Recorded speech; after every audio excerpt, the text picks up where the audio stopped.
नमो नमः. वक्रतुंड महाकाय सूर्यकोटि समप्रभ निर्विघ्नं कुरु मे देव सर्वकार्येषु सर्वदा. नमस्ते शारदे देवी सरस्वती नमोस्तुते वसत्व मम जिह्वाग्रे सर्व विद्याप्रदायिनी. नमस्कार मंडळी. अथर्वशीर्षाचा आज आपल्याला 9वा खंड अभ्यासायचा आहे. गेल्याला 8वा खंड अभ्यासला. 8व्या खंडाचं नाव गणेश विद्या. थोडं चुकलं. गणेश गायत्री मंत्र खंड आपण शिकलो. गणेश गायत्री मंत्र काय होता आपला लक्षात आहे कोणाच्या? एकदंताय. हां, एकदंताय विद्महे वक्रतुंडाय धीमहि तन्नो दन्ती प्रचोदयात्. कंटेंट फार छोटा होता पण त्यातला आशय मात्र खूप मोठा होता. आता याच्यानंतर पुढचा खंड अभ्यासायचा आहे आज आपल्याला 9वा खंड. पुढे गेल्यावर मग सांगते, आधी सांगत नाही 9व्या खंडानंतर काय आहे ते. 9वा खंड कुठे सुरू होतो? 8वा खंड जिथे संपतो तिथे 9वा सुरू होतो. आपण 8व्या खंडाचा गणेश गायत्री मंत्र म्हणूया आणि त्याच्याच पुढे 9वा पण म्हणूया. एकदंताय विद्महे वक्रतुंडाय धीमहि तन्नो दन्ती प्रचोदयात्. एकदन्तं चतुर्हस्तं पाशमङ्कुशधारिणं वरदञ्च वरदं हस्ते बिभ्राणं मूषकध्वजं रक्तौ लम्बोदरौ शूर्पकर्णकौ रक्तवाससं रक्तगन्धानुलिप्ताङ्गं रक्तपुष्पैः सुपूजितं भक्तानुकम्पिनं देवं जगत्कारणमच्युतं आविर्भूतंच सृष्ट्यादौ प्रकृते पुरुषात् परम. इथपर्यंत 9वा खंड. त्याच्या पुढचा जो खंड आहे एवंध्यायत यो नित्यम सयोगी योगिनां वरहा. नमो व्रातपतये या ठिकाणी 10वा खंड सुरू होते. नमो व्रातपतये नमो गणपतये नमः प्रमथपतये नमस्ते अस्तु लंबोदराय एकदंताय विघ्ननाशिनी शिवसुताय वरदमूर्तये नमः. अथर्वशीर्ष संपलं. नंतर आहे ती फलश्रुती आहे. आज आपण 9वा खंड अभ्यासूया. 8व्या खंडामध्ये गणेश गायत्री मंत्र आपल्याला सांगितला गणक ऋषींनी आणि त्याच्यानंतर मग 9व्या खंडामध्ये विशेष काय आहे तर 9व्या खंडाचं नाव आहे ध्यानात्मक खंड. म्हणजे आता गणेशाचं ध्यान करायचं आहे पण ध्यान करण्यासाठी गणेशाची मूर्ती जी हवी आपल्याला समोर ती कशी असावी याचं वर्णन या 9व्या खंडामध्ये गणक ऋषींनी आपल्याला सांगितलेलं आहे. पण त्याआधी गणेश गायत्री मंत्र हा खंड जो आपण अभ्यासला त्यामध्ये मंत्र म्हणजे काय याचा जरा थोडासा विचार करावा असं मला वाटतं. अभ्यास करताना माझ्या असं लक्षात आलं की मंत्र कशाला म्हणायचं. आपण थोडक्यात तेव्हा एकदा मी सांगितलं होतं की मोजके शब्द आहेत, आशय जास्त आहे आणि ज्याला ईशतत्वाचा स्पर्श झालेला आहे त्याला मंत्र असं म्हटलं जातं असं एका वाक्यात मी सांगितलं होतं. पण थोडा विचार करताना असं लक्षात आलं की या मंत्राबद्दल सांगणं हे अधिक गरजेचं आहे. म्हणजे मग आपली ती ध्यानस्थिती जी आहे ध्यानात्मक खंडाचा विचार जो करायचा आहे आपल्याला तो मंत्र म्हणजे काय जर नीट पद्धतीने कळलं आपल्याला तर आपण त्याचा विचार अधिक चांगल्या पद्धतीने करू शकतो. म्हणून आपण आधी बघूया की मंत्राविषयी जरा जाणून घेऊया थोडंसं की मंत्र कशाला म्हणायचं. कुठल्याही शब्दाचा मंत्र होत नाही या कुठल्याही शब्दांचा समूहाला आपण मंत्र म्हणत नाही. 10 कुठले तरी शब्द एकत्र आणले चांगले चांगले आणि त्याचा मंत्र तयार झाला असं होत नाही. तर मंत्रामध्ये शक्ती किती आहे, मंत्रामध्ये सामर्थ्य किती आहे आणि मंत्राचं फल काय मिळतं इत्यादी गोष्टींचा जरा थोडासा विचार करूया. मंत्र या शब्दामध्ये मन आणि तंत्र असे 2 शब्द येतात किंवा आपण त्रकार त्याला म्हणूया. एक मकार आणि एक त्रकार. तर मकार म्हणजे मनन करणं. आपण कुठल्याही गोष्टीचा अभ्यास केल्यानंतर आपल्या लक्षात येतं की आपण त्याचं मनन केलं चिंतन केलं की ती गोष्ट आपल्या चांगली लक्षात राहते. नाहीतर इथे आलं ऐकलं सोडून दिलं की पुढच्या वेळेला काय गेल्या वेळेला सांगितलं होतं हे आठवत नाही. तर त्याचं मनन करायला हवं असं मी दरवेळेला सांगते की आपण 1 महिना जो मध्ये गॅप घेतो याची थोडीशी मध्ये जो अंतर पडतं आहे त्या अंतरामध्ये अभ्यासलेल्या खंडाचं मनन करावं म्हणजे पुढचा खंड कळायला सोपा जातो. तर म्हणजे मनन करणे आणि त्रकार म्हणजे त्राण. त्राण म्हणजे संरक्षण. इथे अर्थ त्याचा त्राण म्हणजे संरक्षण असा घ्यायचा आहे. तर म्हणजे मनन आणि संरक्षण यांनी जो युक्त असतो त्याला मंत्र म्हटलं जातं. मनन आणि संरक्षण यांनी युक्त असा तो मंत्र. म्हणजे त्याचं मनन मंत्राचं मनन केल्यामुळे आपलं संरक्षण होतं हे थोडक्यात लक्षात ठेवायला सोपं आहे. त्या मंत्राचं मनन करत राहिलं उदाहरणार्थ गणेश गायत्री मंत्र सूर्य गायत्री मंत्र याचं मनन करत राहिल्यानंतर आपोआप आपलं संरक्षण होतं. मग संरक्षण कशापासून आणि कशाचं? आपल्याला कशाचं संरक्षण हवं आहे? आपल्याला बुद्धीचं संरक्षण हवं आहे. आपल्याला मनाचं संरक्षण हवं आहे. म्हणजे मन खंबीर व्हायला हवं आहे. बुद्धी चांगली राहायला हवी आहे. बुद्धी बिघडायला नको आहे. मग याचं संरक्षण करण्यासाठी हे मंत्र आपल्याला उपयोगी पडतात. म्हणून संरक्षण हा शब्द इथे बरोबर आहे. मंत्र म्हणजे मगाशी मी म्हटलं तसं कुठल्याही अक्षरांचा किंवा शब्दांचा समूहाला मंत्र म्हटलं जात नाही. स्वातंत्र्यपूर्व काळामध्ये वंदे मातरम हे 2 शब्दसुद्धा मंत्रासारखे प्रभावी होते. आपले सगळे क्रांतीवीर किंवा देशभक्त जे होते हे सगळे नको पंखा हे सगळे वंदे मातरम म्हणत म्हणत फासावर गेले. वंदे मातरम म्हणत म्हणत त्यांनी गोळ्या झेलल्या अंगावरती. कशासाठी? देशभक्तीची प्रेरणा त्यांना होती. त्यांना फक्त देशभक्ती एकच ध्येय होतं, स्वातंत्र्य हे ध्येय होतं आणि देशभक्तीने प्रेरित झालेले ते सगळे होते. म्हणून ते वंदे मातरम हा त्यांनी तेव्हा मंत्र घटला होता. वेदमंत्राहू नामा वंदे वंदे मातरम असं गाणं आपल्या सगळ्यांना माहिती आहे. मग त्याच मंत्राचं सामर्थ्य त्या 2 शब्दांमध्ये होतं. म्हणजे शब्द किती आहेत किंवा त्या शब्दामध्ये अक्षरं किती आहेत याला महत्त्व नाही, तर त्या शब्दांचं सामर्थ्य किती आहे त्याला मंत्रामध्ये खूप महत्त्व असतं. मनन केला जातो तो मंत्र आणि ज्याच्यापासून यज्ञ, देव आणि आत्मा यांचं आपल्याला ज्ञान होतं तो मंत्र. यज्ञ, देव आणि आत्मा यांचं ज्ञान होतं तो मंत्र. म्हणजे अशा मंत्रांचं ज्ञान त्याच्यातून झालं पाहिजे असे शब्द त्या मंत्रामध्ये पाहिजे, की आपल्याला काहीतरी जाणवलं पाहिजे आतमध्ये, कुठेतरी अंतरात्म्यामध्ये ज्ञानाची जाणीव झाली पाहिजे. नुसते शब्द म्हणत गेलं तर तो मंत्र होत नाही. आणि मंत्र म्हणजे वर्णांचा समूह नाही, तर मंत्राच्या जपामुळे, मंत्राच्या साधनेमुळे होतं काय, तर जो साधक आहे, जो उपासक आहे, जो भक्त आहे त्याची आंतरिक शक्ती जागृत होते. आपल्यालाच कधी कधी आपली किती शक्ती आहे ना हे कधी कधी कळत नाही, समजत नाही आपल्याजवळ किती शक्ती आहे, किती ताकद आहे, किती पॉवर आहे, मी काय करू शकते हे आपल्याला नाही समजत, बरेच वेळा नाही समजत. मी शाळेमध्ये असताना जेव्हा प्रशिक्षणाचा वेळ काम करत असे स्वतः व्यक्ती म्हणून, तेव्हा मी एक प्रयोग केला होता. सगळ्या शिक्षकांना एक सांगितलं होतं, विचारलं होतं की फळ्यावर डॉट काढावी. मी एक डॉट काढला फळ्यावर. असे मी 1 मिनटं घड्याळ लावणार आहे आणि तुम्ही डॉट काढायचे आहे. तर तुम्ही 1 मिनटात किती डॉट काढू शकाल? तुम्ही आकडा लिहून ठेवा, किती डॉट काढू शकाल. कोणी 100, कोणी 120, कोणी 80, कोणी 60 असा अंक लिहिला. आता म्हटलं डॉट काढायला सुरुवात करा. मी 1 म्हटल्यावर सुरुवात करायची. 1 मिनटं झालं की मी थांबा म्हटलं की थांबायचं आणि काढताना मोजायचं. 1 2 3 4 5 6 7 8 डॉट काढायला सुरुवात करा. शिक्षकांनी सुरुवात केली आणि जेवढी त्यांनी संख्या सांगितली त्याच्या कितीतरी पट संख्या वाढली. म्हणजे मी समजा 100 अंक लिहिले की मी 100 डॉट काढू शकते 1 मिनिटात, तर संख्या झाली 300, 250, 280. याचा अर्थ काय झाला म्हटलं की माझी कपॅसिटी किती आहे ही मलाच माहीत नाही. ही आंतरिक शक्ती मंत्राच्या जपामुळे, मंत्राच्या साधनेमुळे जागृत होते की माझी शक्ती काय आहे, मी किती काय करू शकते हे आपल्यालाच माहीत नसतं. आता महिला दिन झाला गेल्या आठवड्यामध्ये. स्त्री शक्ती जागृत व्हायला पाहिजे असं आपण ऐकतो त्या दिवशी. मग आपली शक्ती कुठे आपली स्वतःची जागृत झाली तर आपण लोकांची करणार आहोत. आपल्यालाच माहिती नाही माझी कपॅसिटी किती आहे. मग दुसरा प्रयोग मी असा केला शिक्षकांवरती की आता डॉट नाही काढायचा, आता गोळे काढायचे छोटे छोटे, म्हणजे शून्य आपण ज्याला म्हणतो तसे काढायचे. आता तुम्ही अंदाज लिहा किती काढू शकाल. डॉट काढायला आणि शून्य काढायला वेळ लागतो हे लक्षात ठेवा आणि त्याप्रमाणे तुमची कपॅसिटी लिहा किती आहे ती पण लिहिली. मी सुरू केला, वेळ सुरू केली, 1 मिनिटात किती काढून होतील सांगितले. मगाच्यापेक्षा फरक पडला, अंतर कमी झालं. म्हणजे प्रत्यक्षात आणि काढलेले आणि अंदाज वर्तवलेला याच्यातलं अंतर दुसऱ्या वेळेला कमी झालं. म्हटलं 1 मिनिटात तुमची शक्ती जागृत होण्यामध्ये एवढा फरक पडला नुसते ठिपके काढून, तर प्रत्यक्षात ती शक्ती कार्यरत झाली तर किती फरक पडेल, किती फरक पडेल. मग मंत्राच्या साधनेमुळे आंतरिक शक्ती जागृत होते. माझ्यामध्ये काय आहे सुप्त शक्ती आपलीच आपल्याला कळत नाही, इतरांना कळली नाही तर काहीही नवल नाही.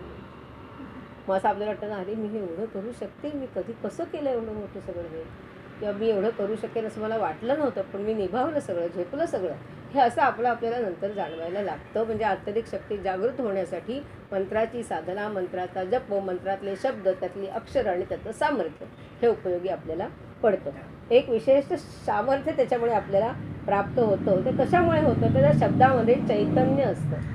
मंत्रातल्या शब्दामध्ये एक प्रकारचं चैतन्य असतं आणि त्या शब्दांची शक्ती किंवा त्या चैतन्याची शक्ती जी असते ती श्रेष्ठ असते, ती आपल्याला जागृत व्हायला मदत करते.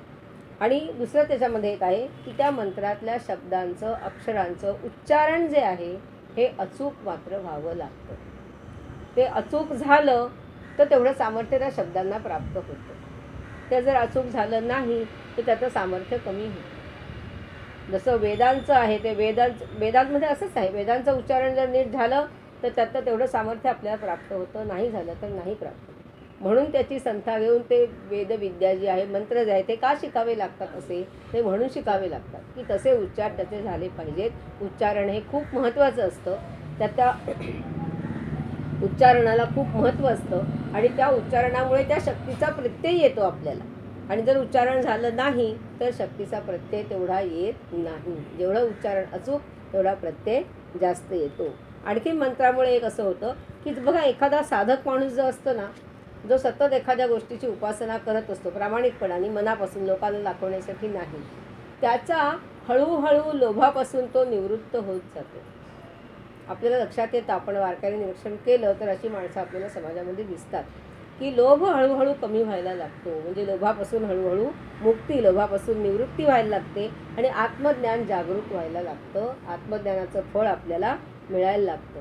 म्हणून मंत्र कोणी उच्चारलेला आहे त्याला सुद्धा खूप महत्त्व असतं.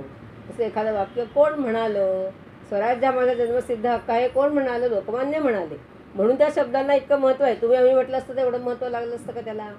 नसतं लागलं. वंदे मातरम हे तेव्हा म्हणणं आणि आज म्हणणं याच्यात फरक आहे की नाही? आज वंदे मातरम शब्दाला काही म्हणतात तसं कोणाच्या लेखी काही अर्थ राहिलेला नाही आहे, पण तेव्हा असं नव्हतं. तेव्हा तो मंत्र होता झालेला. मग हे मंत्र कोणी उच्चारला, केव्हा उच्चारला, कोणत्या परिस्थितीत उच्चारला, त्यावर त्या शब्दाचं सामर्थ्य, महत्त्व अवलंबून असतं. म्हणून वेदविद्या शिकलेल्या माणसाकडून काही गोष्टी ऐकणं आणि आपण वाचणं ह्याच्यात फरक पडतो. तो म्हणून पडतो फरक की तो तशा पद्धतीने गुरुमुखातून शिकलेलं, संथा घेऊन शिकलेलं, आवृत्ती केलेली, ह्याच्याने जे सामर्थ्य प्राप्त होतं शब्दांना, ते नुसत्या वाचनाने होत नाही. म्हणून ते मंत्र तसेच म्हणावे लागतात. हे त्या मंत्राचं सामर्थ्य असतं. शिवाय मंत्राचं सामर्थ्य आणखीन चांगल्या पद्धतीने प्रकट होण्यासाठी तो मंत्राचा जप करावा लागतो. एकदा मंत्र म्हणून सामर्थ्य कळत नाही. म्हणून मग किती हजार लोक जप करतात. कोणी 12 वर्ष जप करतात, कोणी 1,00,000 वेळा, 18,000 वेळा. त्या कोणाकोणाच्या मंत्रांची संख्या तशी दिलेली असते. मागे आपण गायत्री मंत्राच्या वेळेस सांगितलं होतं किती वेळा तो मंत्र, म्हणजे त्याला पुरस्चरण असं म्हणतात, ते सांगितलेलं होतं. मग तसे ते मंत्राचा जप करावा लागतो. भगवंताच्या नामाचा जप केला की भगवंत आपल्याला जपतो. शब्द एकच आहे, जप आणि जप, पण उच्चारणामध्ये फरक आहे.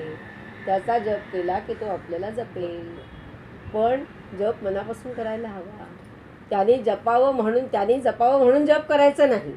आपण जपच करायचा, त्याच्यापर्यंत पोचला की तो जपेल आपल्याला, तो सांभाळेल आपल्याला. ही विश्वासाने तो जप करावा लागतो.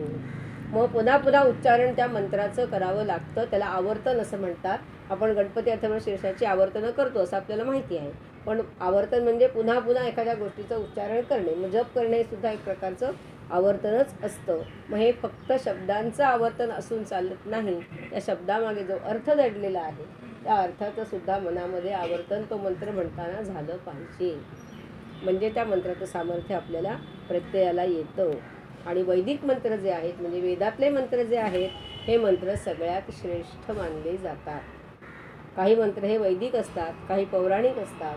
पौराणिक मंत्र वेगळे, वैदिक मंत्र वेगळे. वैदिक मंत्र कोणी म्हणायचे, पौराणिक मंत्र कोणी म्हणायचे हे सुद्धा ठरलेलं आहे.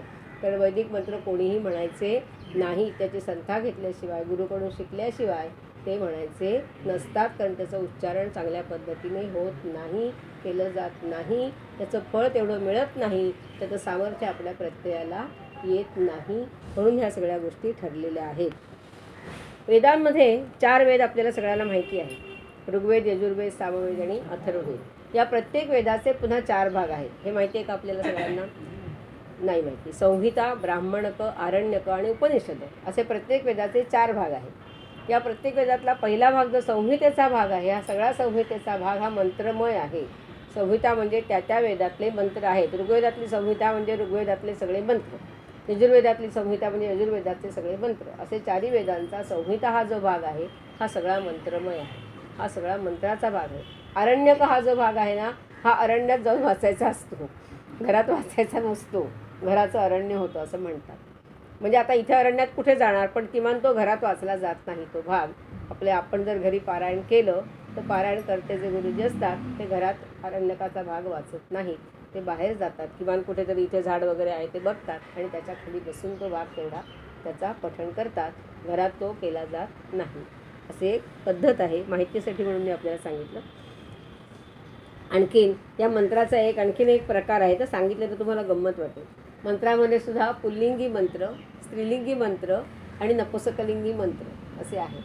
त्याचे उच्चार केले की तुमच्या लक्षात येईल. बघा, वषट आणि फट असं मंत्राच्या शेवटी काही शब्द असतात. वषट फट हे मंत्र जे आहेत हे पुल्लिंगी मंत्र आहे. हे पुल्लिंगी मंत्र आहे. त्याच्यानंतर वौषट आणि स्वाहा. स्वाहा शब्द तुम्ही सगळ्यांनी ऐकला असेल. हे जे आहेत हे स्त्रीलिंगी मंत्र आहेत. आहुती देताना नेहमी स्वाहा म्हटलं की गुरुजी आहुती देतात. मग कसली असेल, तुपाची असेल, तिळाची असेल, भाताची असेल, समिधेची असेल, जी कशी असेल ती स्वाहा की आहुती पडली, स्वाहा आहुती पडली. मग हे स्त्रीलिंगी मंत्र आहे. आणि तिसरा प्रकार जो आहे नपुसकलिंगी मंत्र आहेत. हे पू मंत्राच्या शेवटी पू असतं किंवा नमहा. हे नपुसकलिंगी मंत्र आहे. ही गंमत आहे, वाचताना गंमत वाटते आपल्याला. कधी आपण ह्या गोष्टी बारकाईने बघत नाही, ऐकत नाही, वाचत नाही, त्यामुळे आपल्याला या गोष्टी माहीत नाही. पण मंत्रामध्ये पुल्लिंगी, स्त्रीलिंगी आणि नपुसकलिंगी असे 3 प्रकार त्याच्यामध्ये सुद्धा आहेत. व्याकरणामधले पुल्लिंग, नपुसकलिंग, स्त्रीलिंग आपल्याला माहिती आहे. पण मंत्रामध्ये सुद्धा हा प्रकार असतो. हा एक भाग नवीन आपल्याला वाचून थोडंसं आश्चर्य वाटलं असेल कदाचित ऐकून, पण तसं आहे. म्हणून मी म्हटलं की मला हा 9वा खंड अभ्यासताना असं वाटलं की थोडं मंत्राविषयी जाणून जर घेतलं तर हा 9वा खंड आपल्याला समजायला आणखीन सोपा जाईल. आणि जेव्हा आपण कुठलाही नवीन मंत्र अभ्यासू, नवीन मंत्र आपल्या वाचनात येईल, आपण म्हणू, तेव्हा या सगळ्या गोष्टी आपल्याला जाणवतील. या मंत्राचा जप करताना आपल्याला ह्या गोष्टी समजतील. म्हणून हा भाग मी मुद्दाम या ठिकाणी आज घेते आहे. मंत्राचं उच्चारण म्हटलं तसं मंत्र हा नेहमी गुरुमुखातूनच शिकायचा असतो. आपला आपण मंत्र कुठलाही शिकायचा नाही, कारण त्याचं उच्चारण हे महत्त्वाचं आहे. त्याला स्वर आहेत, उदात्त अनुदात्त असे स्वर आहेत. त्याप्रमाणेच त्याचं उच्चारण व्हावं लागतं आणि म्हणून तो गुरुमुखातूनच शिकायचा असतो. म्हणजे त्याला मात्रा विज्ञानानुसार तो म्हणावा लागतो. मात्रा विज्ञान म्हणजे काय? तर मात्रा विज्ञान म्हणजे शब्दांच्या ध्वनीचं प्रमाण. म्हणजे कुठला स्वर किती लांबवायचा, कुठला थोडक्यात म्हणायचा, कुठला उदात्त म्हणायचा, कुठला अनुदात्त म्हणायचा, हे ठरलेलं असतं. ज्याला मात्रा विज्ञानाचं शास्त्र असं म्हणतात. आणि त्यानुसार तो शिकायचा असतो. आणि म्हणून मग नाही शिकला तर काय होतं, आम्हाला येईल तसं आम्ही म्हणू, आम्हाला शिकवायलाच कोणी नाही असं आपण समजूया. किंवा आता शिकायला कुठे आता जाणार, ठीक आहे, आम्हाला ही अक्षरं सगळी वाचता येत आहेत ना, मग काय झालं म्हटलं आम्ही तर. पण कधी कधी त्या चुकीचा उच्चाराचा दुष्परिणामसुद्धा होतो. त्यामुळे तो होऊ नये एवढी काळजी तरी आपण घ्यायला हवी, की नाहीतर त्याचा दुष्परिणाम होतो. आणि मग म्हणजे आपण कशासाठी तरी म्हणून जप करत असतो, कारणाशिवाय कोणी एवढा जप बीप करत नाही. उगाच खोटं काहीतरी सांगायचा अर्थ नाही. की काहीतरी आपल्याला कोणीतरी सांगितलं आहे, काहीतरी माझ्यावर अडचण आलेली आहे, ती निवारण होण्यासाठी आपण जप करतो. म्हणजे ठराविक असा तो संख्येत वगैरे मोजून, नाही त्या सहज आपल्या तोंडाने रोज गणपतये नमः म्हटलं किंवा गायत्री मंत्र म्हटला, ही गोष्ट वेगळी, तो सहज म्हटल्यासारखं आहे. पण मुद्दाम एखादी व्यक्ती जेव्हा जप करते तेव्हा ती काहीतरी कारण मनात धरून, हेतू मनात धरून जप करत असते. आणि मग त्याचा परिणाम हवा तसा दिसत नाही. मग असं का होतं? त्याचं उच्चारण योग्य प्रकारे केलं जात नाही. त्या मंत्राचं सामर्थ्य आपल्याला प्रत्ययाला त्यामुळे येत नाही. म्हणून तो उच्चार तसाच्या तसा करावा लागतो. आणि त्यामुळे कदाचित काही वेळेला दुष्परिणामसुद्धा होण्याची शक्यता असते. म्हणून काही वेळेला आपल्याला ज्याने जप करायला सांगितलेला असतो ना, ती व्यक्ती आपल्याला कधी कधी असं सांगते की हा जप मी करून देईन, तुमचा म्हणून मी करून देईन, तुम्ही संकल्प सोडा आणि तुम्ही माझ्याकडे अथॉरिटी द्या आणि मग मी तुमचा जप करून देईन.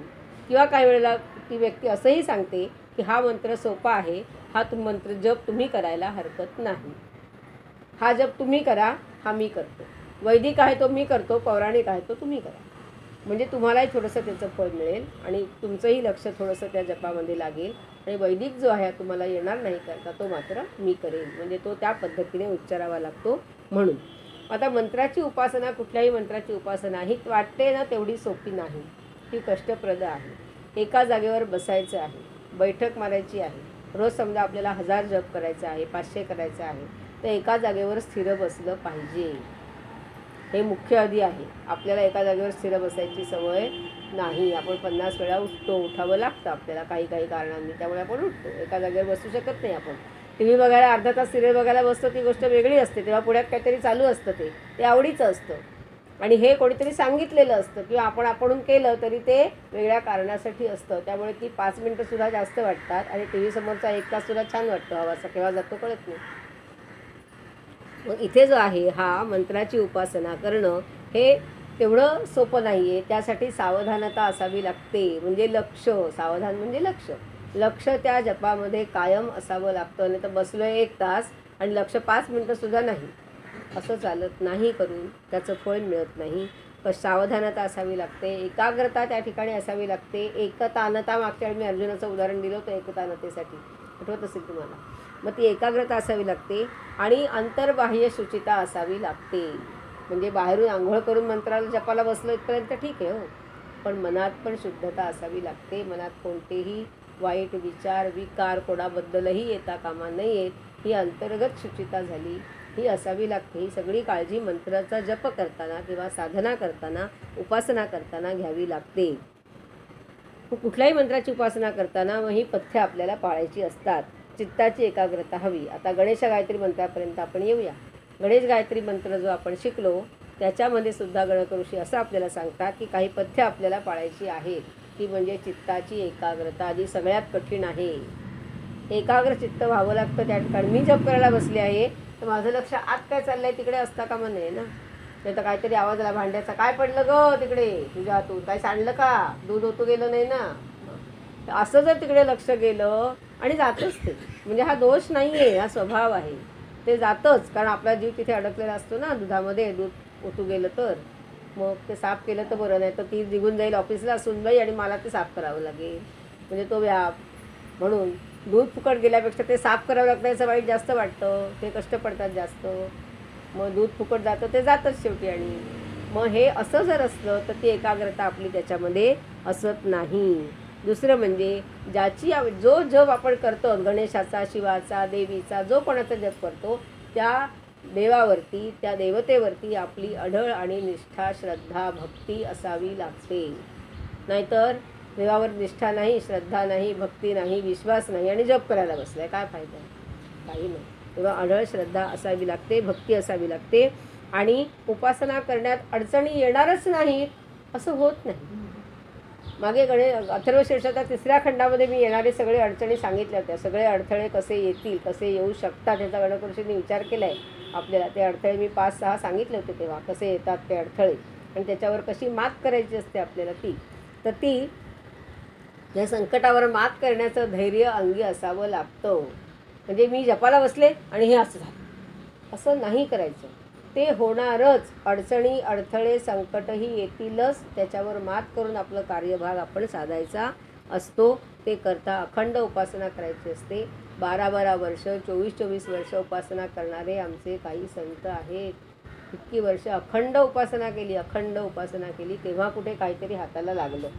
आम्ही 12 मिनिटांनी बसलं तर आम्हाला कंटाळा येतो, लक्ष उडून जातं, कुठेतरी लक्ष जातं, विचलित होतं, असं होतं.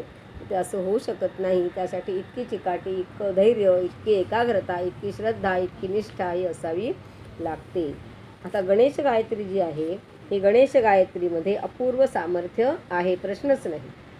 गणेश गायत्री मंत्र जो आहे, सूर्य गायत्री मंत्र विश्वामित्रांनी शोधून काढला, गणेश गायत्री आपल्याला गणक ऋषींनी सांगितलेली आहे. आणि नेहमी कुठल्याही मंत्राची उपासना साधना ही भौतिक सुखासाठी करायची नाही, आत्मिक सुखासाठी करायची, आत्मानंदासाठी करायची. नाही तर आमचं ध्येय वेगळंच काहीतरी असतं, असं नको. म्हणून मंत्र हा मंत्र आहे, त्याचं सामर्थ्यच वेगळं आहे आणि ते सामर्थ्य लक्षात ठेवायचं, आत्मोन्नतीसाठी करायचं. आणि ते जप करत असताना, गणेश गायत्री मंत्राचा जप करत असताना आपल्याला गणेशाचं ध्यान, गणेशाची मूर्ती ही समोर असावी लागते. तर ती मूर्ती कशी असावी हे 9व्या खंडामध्ये गणकऋषी आपल्याला आता सांगता आहेत की ध्यानात्मक खंड आहे 9वा खंड हा, की तो कशी मूर्ती असावी. एकदंतं चतुर्हस्तं पाशमंकुशधारिणं रदंच वरदं हस्तैर्बिभ्राणं मूषकध्वजम्. इथपर्यंत आधी विचार करूया, मग पुढे जाऊया.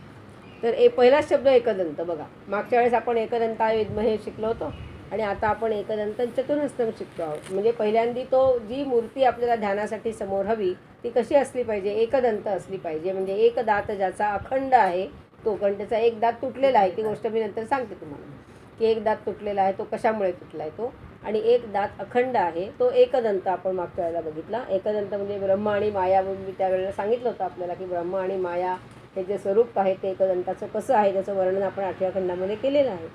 मग हा एकदंत तर असावा. आणि एकदंताय विद्महे म्हणजे आपण एकदंताला जाणून घेतलेलंच आहे 8व्या खंडामध्ये.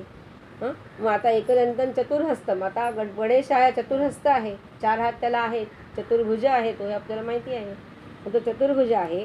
आता चतुर्भुजामध्ये 4, 4 या संख्येला आपल्या संस्कृतीमध्ये खूप महत्त्व आहे. अनेक ठिकाणी तुम्हाला 4 ही संख्या दिसेल थोडासा विचार केला तर. मुख्य म्हणजे आत्ता सांगितले मी 4 वेद आहेत. त्या प्रत्येक वेदाचे 4 भाग आहेत. परत आत्ता सांगितले मी प्रत्येक वेदाचे 4 भाग आहेत. 4 आश्रम आहेत. ब्रह्मचर्याश्रम, गृहस्थाश्रम, संन्यासाश्रम, वानप्रस्थाश्रम. 4 युग आहेत. 4 पुरुषार्थ आहेत. धर्म, अर्थ, काम आणि मोक्ष हे 4 पुरुषार्थ आहेत. 4 युग आहेत. 4 धाम यात्रा करून आलेली आपण मंडळी असतात बरीच जणं. 4 धाम यात्रा केलेली म्हणजे 4 या संख्येला आपल्याकडे भरपूर महत्त्व आहे. अंतःकरण चतुष्ट या आहे. मन, बुद्धी, अहंकार आणि चित्त समर्थांनी आपल्याला सांगितले. मागे मी उल्लेख केला होता एका वाक्यामध्ये. मग तसा जो आहे ह्या प्रत्येक 4 ह्या संख्येतून किंवा हे जे 4 प्रकार आपण आत्ता बघितले 4 युग आहेत. ह्या सगळ्या 4आतून आपल्याला मानवी जीवनाचं प्रतिबिंब दिसतं. 4 आश्रम बघा. ब्रह्मचर्याश्रम, गृहस्थाश्रम, वानप्रस्थ, संन्यासाश्रम आणि वानप्रस्थाश्रम. सगळं मानवी जीवनाचं संपूर्ण दर्शन आपल्याला 4 आश्रमामधून घडतं. धर्म, अर्थ, काम, मोक्ष 4 पुरुषार्थ बघा. कुठे कुठे जायचं आहे, शेवटी कुठे जायचं आहे आपल्याला? मोक्षाकडे जायचं आहे. हे संपूर्ण मानवी जीवनाचं दर्शन आपल्याला याच्यातून घडत असतं. मानवी जीवनाचं प्रतिबिंब आपल्याला प्रतीत होत असतं याच्यातून. अशी रचना केलेली आहे आणि ह्याचंच प्रतिबिंब म्हणून गणेश हा चतुर्हस्त सांगितलेला आहे. चतुर्भुज तो असावा. आपण ती ध्यानासाठी मूर्ती डोळ्यासमोर आणणार तो गणेश 4 हात असलेला असावा. आता 4 हात आहे जोपर्यंत ठीक आहे, पण या 4 हातामध्ये काय काय असावं ते पण सांगितलेलं आहे गणक ऋषींनी. एकदंतं चतुर्हस्तम पाशमंकुशधारिणम. पाश आणि अंकुश असावा गणेशाचे वर 2 हात आणि खाली 2 हात. त्यातल्या उजव्या बाजूच्या वरील हातामध्ये त्याचा पाश असतो आणि डाव्या बाजूच्या वरील हातामध्ये अंकुश असावा असं गणक ऋषी आपल्याला सांगतात. प्रत्येक वेळेला आपल्या डोळ्यासमोर किंवा आपल्या घरामध्ये ती मूर्ती असतेच असं नाही, पण इथे गणक ऋषींना अपेक्षित आहे की अशी मूर्ती अपेक्षित आहे की वरच्या उजव्या हातामध्ये पाश, वरच्या उजव्या हातामध्ये डाव्या हातामध्ये अंकुश असा असला पाहिजे. आता हा पाश म्हणजे काय? पाश आपल्याला भरपूर पाश माहिती आहेत आपले. आपण सगळे त्या पाशामध्येच गुरफटलेले आहोत. सगळ्याचे पाश आपल्याला नुसते असे आवळत धरलेले आहेत. त्याच्यातून बाहेर पडणं आपल्याला कठीण जातं आहे. मग हा पाश, या पाशामध्ये आपण गुरफटलेलो आहोत. हे पाश आपल्याला सोडता सोडता सोडवत नाहीत. सुटता सुटता सुटत नाहीत. जास्तीत जास्त गुरफटत जातो. असं वाटतं की माझ्या मुलांची लग्न झाली की मी पाशातून सगळी मोकळी झाले. उलटं होतं, नातवंडांच्यात जास्तच आपण रमायला लागतो आणि मग ते पाश हळूहळू वाढत जातात. त्याचे वेटोळी गुरफटणं हळूहळू वाढत जाऊन आपण त्याच्यामध्ये पूर्ण अडकलेले जातो. त्याच्यातून सुटका होत नाही. मग नाना विषयांचे पाश आहेत, कौटुंबिक पाश आहेत, सावर जंगम मालमत्ता ज्यांची असते त्यांना ते पाश आहेत, नात्याचे पाश आहेत जे कधीच आपल्याला सुटत नाहीत आणि या पाशामुळे होणारे तापही आहेत. हे पाश नकोत म्हणता येत नाहीत, सोडता येत नाहीत. धरले तर त्याचा आणखीन ताप होतो. म्हणजे पाश सोडताही येत नाही, धरले तर ताप होतो तरी ते सुटत नाहीत. कटकटी वाढतात तरी सोडवत नाही. मग असे ह्या सगळ्या पाशामध्ये आपण गुरफटलेले आहोत. मग तरी गणेशाच्या हातात पाश कशासाठी? आपल्याजवळचे पाश आपल्याला नकोसे होत आहेत तरी गणेश मात्र पाश धरलेला हवा हातामध्ये. असं का बरं सांगतायत गणक ऋषी? तर गणेशाचा पाश जो आहे हा मानवाला त्याच्या पाशातून मुक्त करणारा आहे. मानवाला त्याच्या पाशातून मुक्त करण्याचं सामर्थ्य गणेशाच्या पाशामध्ये आहे. म्हणून त्या गणेशाच्या हातामध्ये पाश असावा असं गणक ऋषी आपल्याला सांगतायत. आपल्या विविध पाशातून मुक्तता होण्यासाठी गणेशाजवळ पाश असावा. म्हणजे त्या पाशांना थोडीशी ढिली करणारा हा त्याचाच पाश असू शकतो. आपल्या अंगात ते सामर्थ्य नाही. आपण त्याच्यात गुरफटलेच जातो जास्तीत जास्त. त्याचा पाश जो आहे ह्याचं सामर्थ्य फार वेगळं आहे. दुष्टांना शासन करणारा तो पाश आहे. आपला पाश दुष्टांना शासन नाही करत. आपला पाश आपल्यालाच गुरफटून टाकतो सारखा. वेटोळी त्याच्यात आपण अडकलेले, बाहेर पडत नाही. व्याख्यानाला जायचं तर कधी कधी वेळ मिळत नाही. पाशच, दुसरं काय? अडचणी दुसऱ्या कुठल्या आहेत? पाशाचाच आहेत. आज काय हा आलाय, उद्या काय मला त्याच्याकडे जायचं आहे, मग काय कोणाला बरं नाही आहे, मग काय कोणाची परीक्षा आहे, मग काय आणखीन काय ज्या अनंत अडचणी असतील त्या ह्या सगळ्या पाशांचेच प्रकार आहेत, दुसरे कसलेही नाही. आणि ते सोडून आपण काही करू शकत नाही. दुसरा आहे तो अंकुश. दुसऱ्या हातामध्ये सांगितलं आहे तो अंकुश सांगितलेला आहे. वरचे 2 हातांचं आपण वर्णन बघतोय, पाश आणि अंकुश. अंकुश म्हटलं की आपल्याला हत्तीची आठवण होते. हत्ती अंकुशाला घाबरतो. हत्ती एवढा प्रचंड मोठा प्राणी पण अंकुशाला घाबरतो. अंकुश मात्रात भीत हा असं हत्तीचं वर्णन केलेलं असतं. लगाम त्याला कोण घालतो? तर फक्त अंकुशच घालू शकतो. मग गणेशाचा अंकुश जो आहे ना हा इतरांना घाबरवणारा आहे, भक्ताला घाबरवणारा नाही. जो गणेशाची मनापासून भक्ती करेल, मनापासून उपासना करेल, मनापासून जप करेल, त्याला तो अंकुश काहीही करत नाही. पण त्याला जो विरोध करणारा असतो, त्याला घाबरवणारा जो आहे, तो गणेशाचा अंकुश आहे. शिवाय अंकुश आपल्यासाठी पण आहे, भक्तासाठी पण आहे. पण भक्ताला घाबरवणारा नाही आहे तो. भक्ताला धीर देणारा आहे, भक्ताला पुढे घेऊन जाणारा आहे, भक्ताला चांगल्या मार्गाने नेणारा आहे. तो असं सांगतो की वाम मार्गाने जाऊ नका, आत्मोन्नती करा, विवेक बाळगा, हे सांगणारा तो अंकुश आहे. विवेकाचा अंकुश आहे तो. विवेक धरा, विवेकाने वागा, बुद्धीचा विवेक जागृत ठेवा. हा शुद्ध उपासनेचा अंकुश आहे, सत्वगुणांचा अंकुश आहे, आत्मविद्या प्रकट करणारा अंकुश आहे, आत्मज्ञान जागृत करणारा अंकुश आहे. म्हणून तो अंकुश धारण केलेली मूर्ती उपासनेला असावी, असं गणकऋषी आपल्याला सांगता आहे. नंतर पाशमंकुशधारणम रदंच वरदं हस्तैर बिभ्राणम मूषकध्वजम. रद म्हणजे दात. रद आणि रद न म्हणजे पण दात. हो ना देशपांडे बाई? रद म्हणजे दात आणि रद न म्हणजे पण दातच. इथे गणकऋषी रद म्हणत आहेत आपल्याला. ते रद सांगतात. रद म्हणजे दात. आता दात म्हणजे एकदंत आपण बघितलं. एकदंत, एक दात त्याचा अखंड आहे आणि एक दात अर्धा तुटलेला आहे, असा नेहमी त्याचा दात असतो. मग तो कशासाठी? हा दात अद्वैताचं प्रतीक आहे आणि सत्तेचं स्वरूप उलगडून दाखवणारा असा हा दात आहे. आपण मागच्या वेळी एकदंताचं वर्णन केलं आहे म्हणून मी जास्त करणार नाही. आता पुढे जाऊया आपण. वरद, गणपतीची अशी वरद मुद्रा आपण सगळ्यांनी बघितलेली आहे. आणि दुसरा हात त्याचा असा बघितलेला आहे खालचा. त्या इथे आपण मोदक ठेवतो हातावर गणपतीच्या, पण आत्ता गणकऋषी आपल्याला जी मूर्ती सांगतायत तो या हातामध्ये त्याचा दात आहे आणि ही मुद्रा त्याची वरद आहे, म्हणजे वर देणारी, आशीर्वाद देणारी. आपल्याला गणपती आशीर्वाद देतो आहे अशी मूर्ती आपल्या डोळ्यासमोर नेहमी ध्यान करताना असावी. मग भक्ताची मनोकामना पूर्ण करणारा, भक्ताला आशीर्वाद देणारा असा हा गणेशाचा खालच्या बाजूचा उजवा हात असावा, असं गणकऋषी आपल्याला वारंवार सांगतायत. म्हणजे काय तर भक्तांनी शरण गेलं पाहिजे गणेशाला, अनन्य भावाने शरण गेलं पाहिजे की तुझ्याशिवाय माझा आता कोणीही नाही.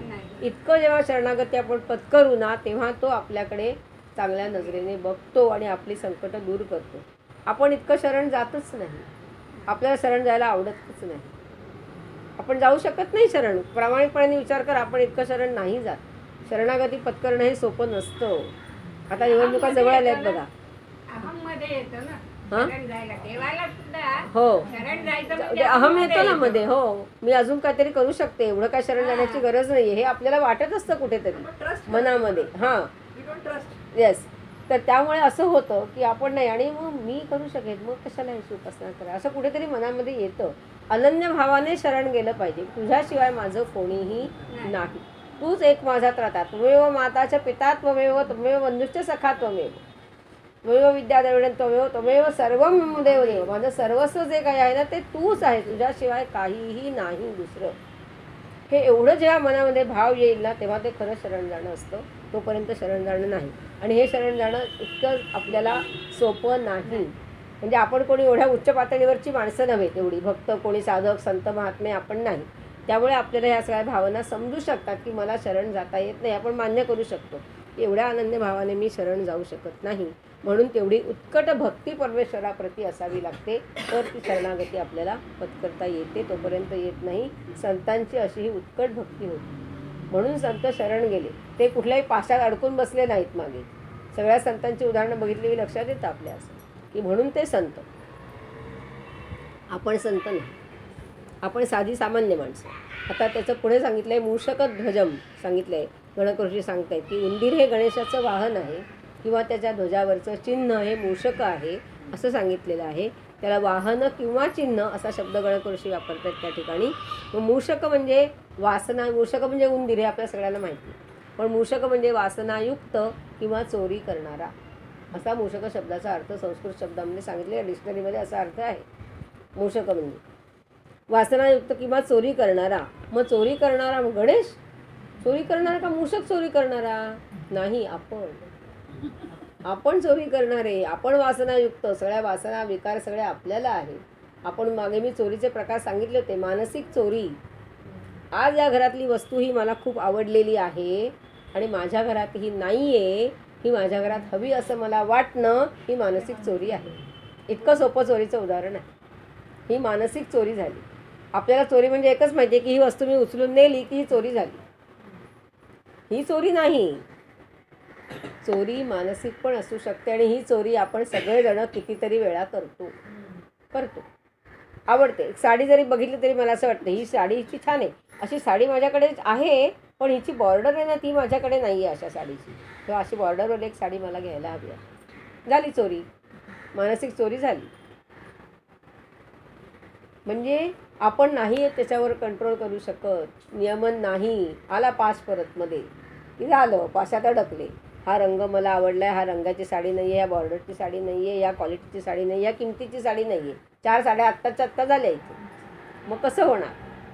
मग असं नाही आहे. तर हा जो मूषक आहे, हा मूषक वासनायुक्त किंवा चोरी करणारा, ही प्रवृत्ती मानवाची आहे आणि या मानवी प्रवृत्तीचं दमन करणारा तो मूषक हा गजाननाचं चिन्ह आहे, हे गजाननाचं वाहन आहे. आणि तो अत्यंत चपळ आहे. मूषक तुम्हाला माहिती आहे कसा आहे तो? आपल्याला पकडता येतो का? चुकून माकून घरात आला तर येतो का पकडता? सरकन कुठे पळून जातो तो कळत नाही. अत्यंत चपळ मानवी मन असंच आहे, अत्यंत चपळ. घटकेत इथे असेल तर घटकेत कुठे पोचेल त्याचा थांगपत्ता लागत नाही.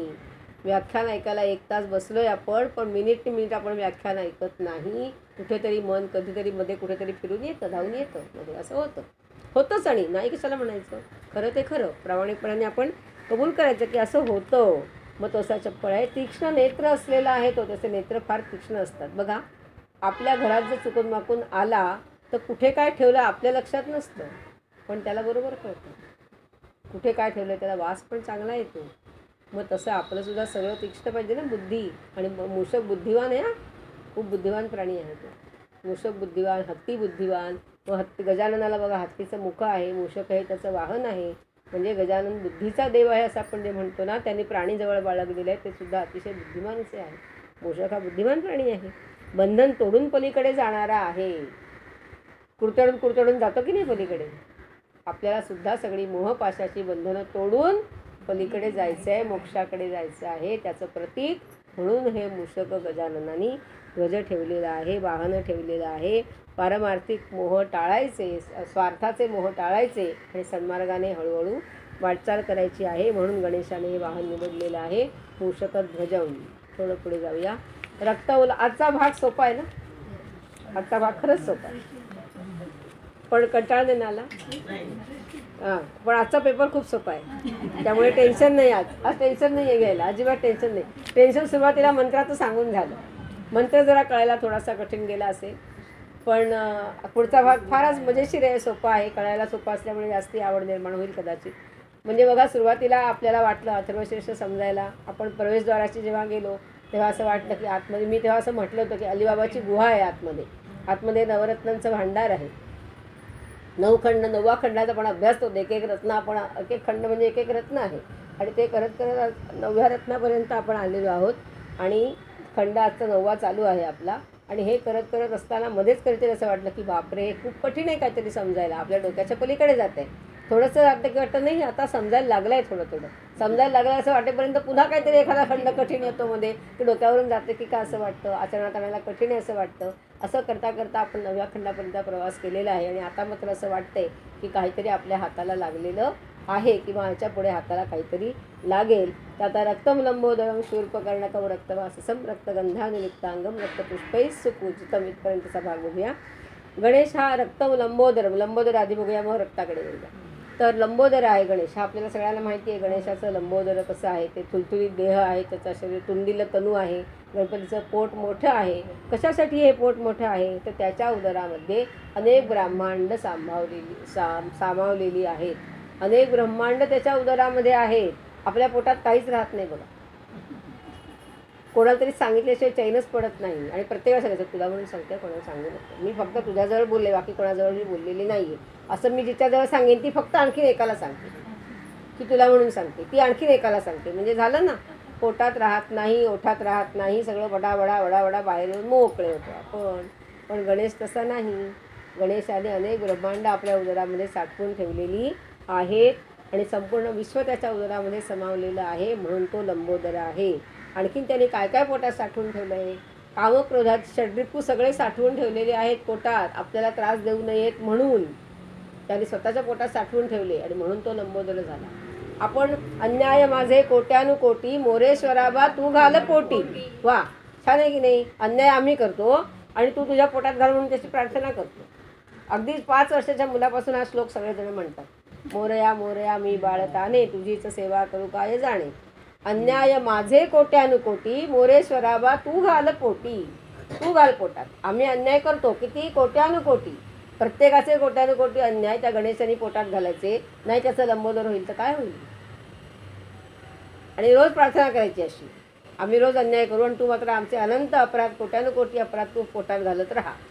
तो बिचारा काही बोलत नाही. सगळे अपराध पोटात घालून लंबोदर होऊन आपला बसलेला आहे. आपली वाट बघतोय कधी आणखीन कोणी येत आहे अपराध घेऊन त्याची.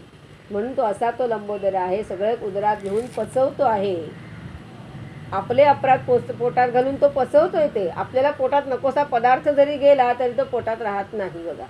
तो कुठल्या तरी मार्गाने बाहेर पडतो, त्रास देतो आणि वरून तरी पडेल नाही तर खालून तरी पडेल, पण बाहेर पडतो. पोट ठेवत नाही आपल्या शरीरामध्ये काहीही नको असलेला भाग. पण लंबोदर मात्र सगळं नको असलेलं, आपल्याला नको असेल ते सगळं त्याच्या पोटात ढकलून आपण मोकळे होतो आणि तो सगळं सामावून स्वस्थ बसत राहिलेला आहे, मस्त छानपैकी असा. तरी काही बिचारा बोलत नाही. आणि दुसरं रक्तलंबोदरम शूर्पकर्णकम. शूर्पकर्णक, शूर्प म्हणजे सुप. सुपासारखे गणेशाचे कान आहे. सुपासारखे कान. सुपासारख्या कानाने तो काय करतो, त्याचे कान बघा सारखे हलत असतात. हत्तीचे कान बघा सारखे हलत असतात, ते स्थिर नसतातच कधी. का बरं. गणेशाचे कान, गणेशाची मूर्ती आहे त्यामुळे ते हलताना दिसणार नाहीत आपल्याला, पण हत्तीचे कान सारखे हलत असतात. कशासाठी हलतात, त्याच्या कानावर सारखं जे येत असतं ना ते हलकं हलत सारखं तो उडवून लावतो.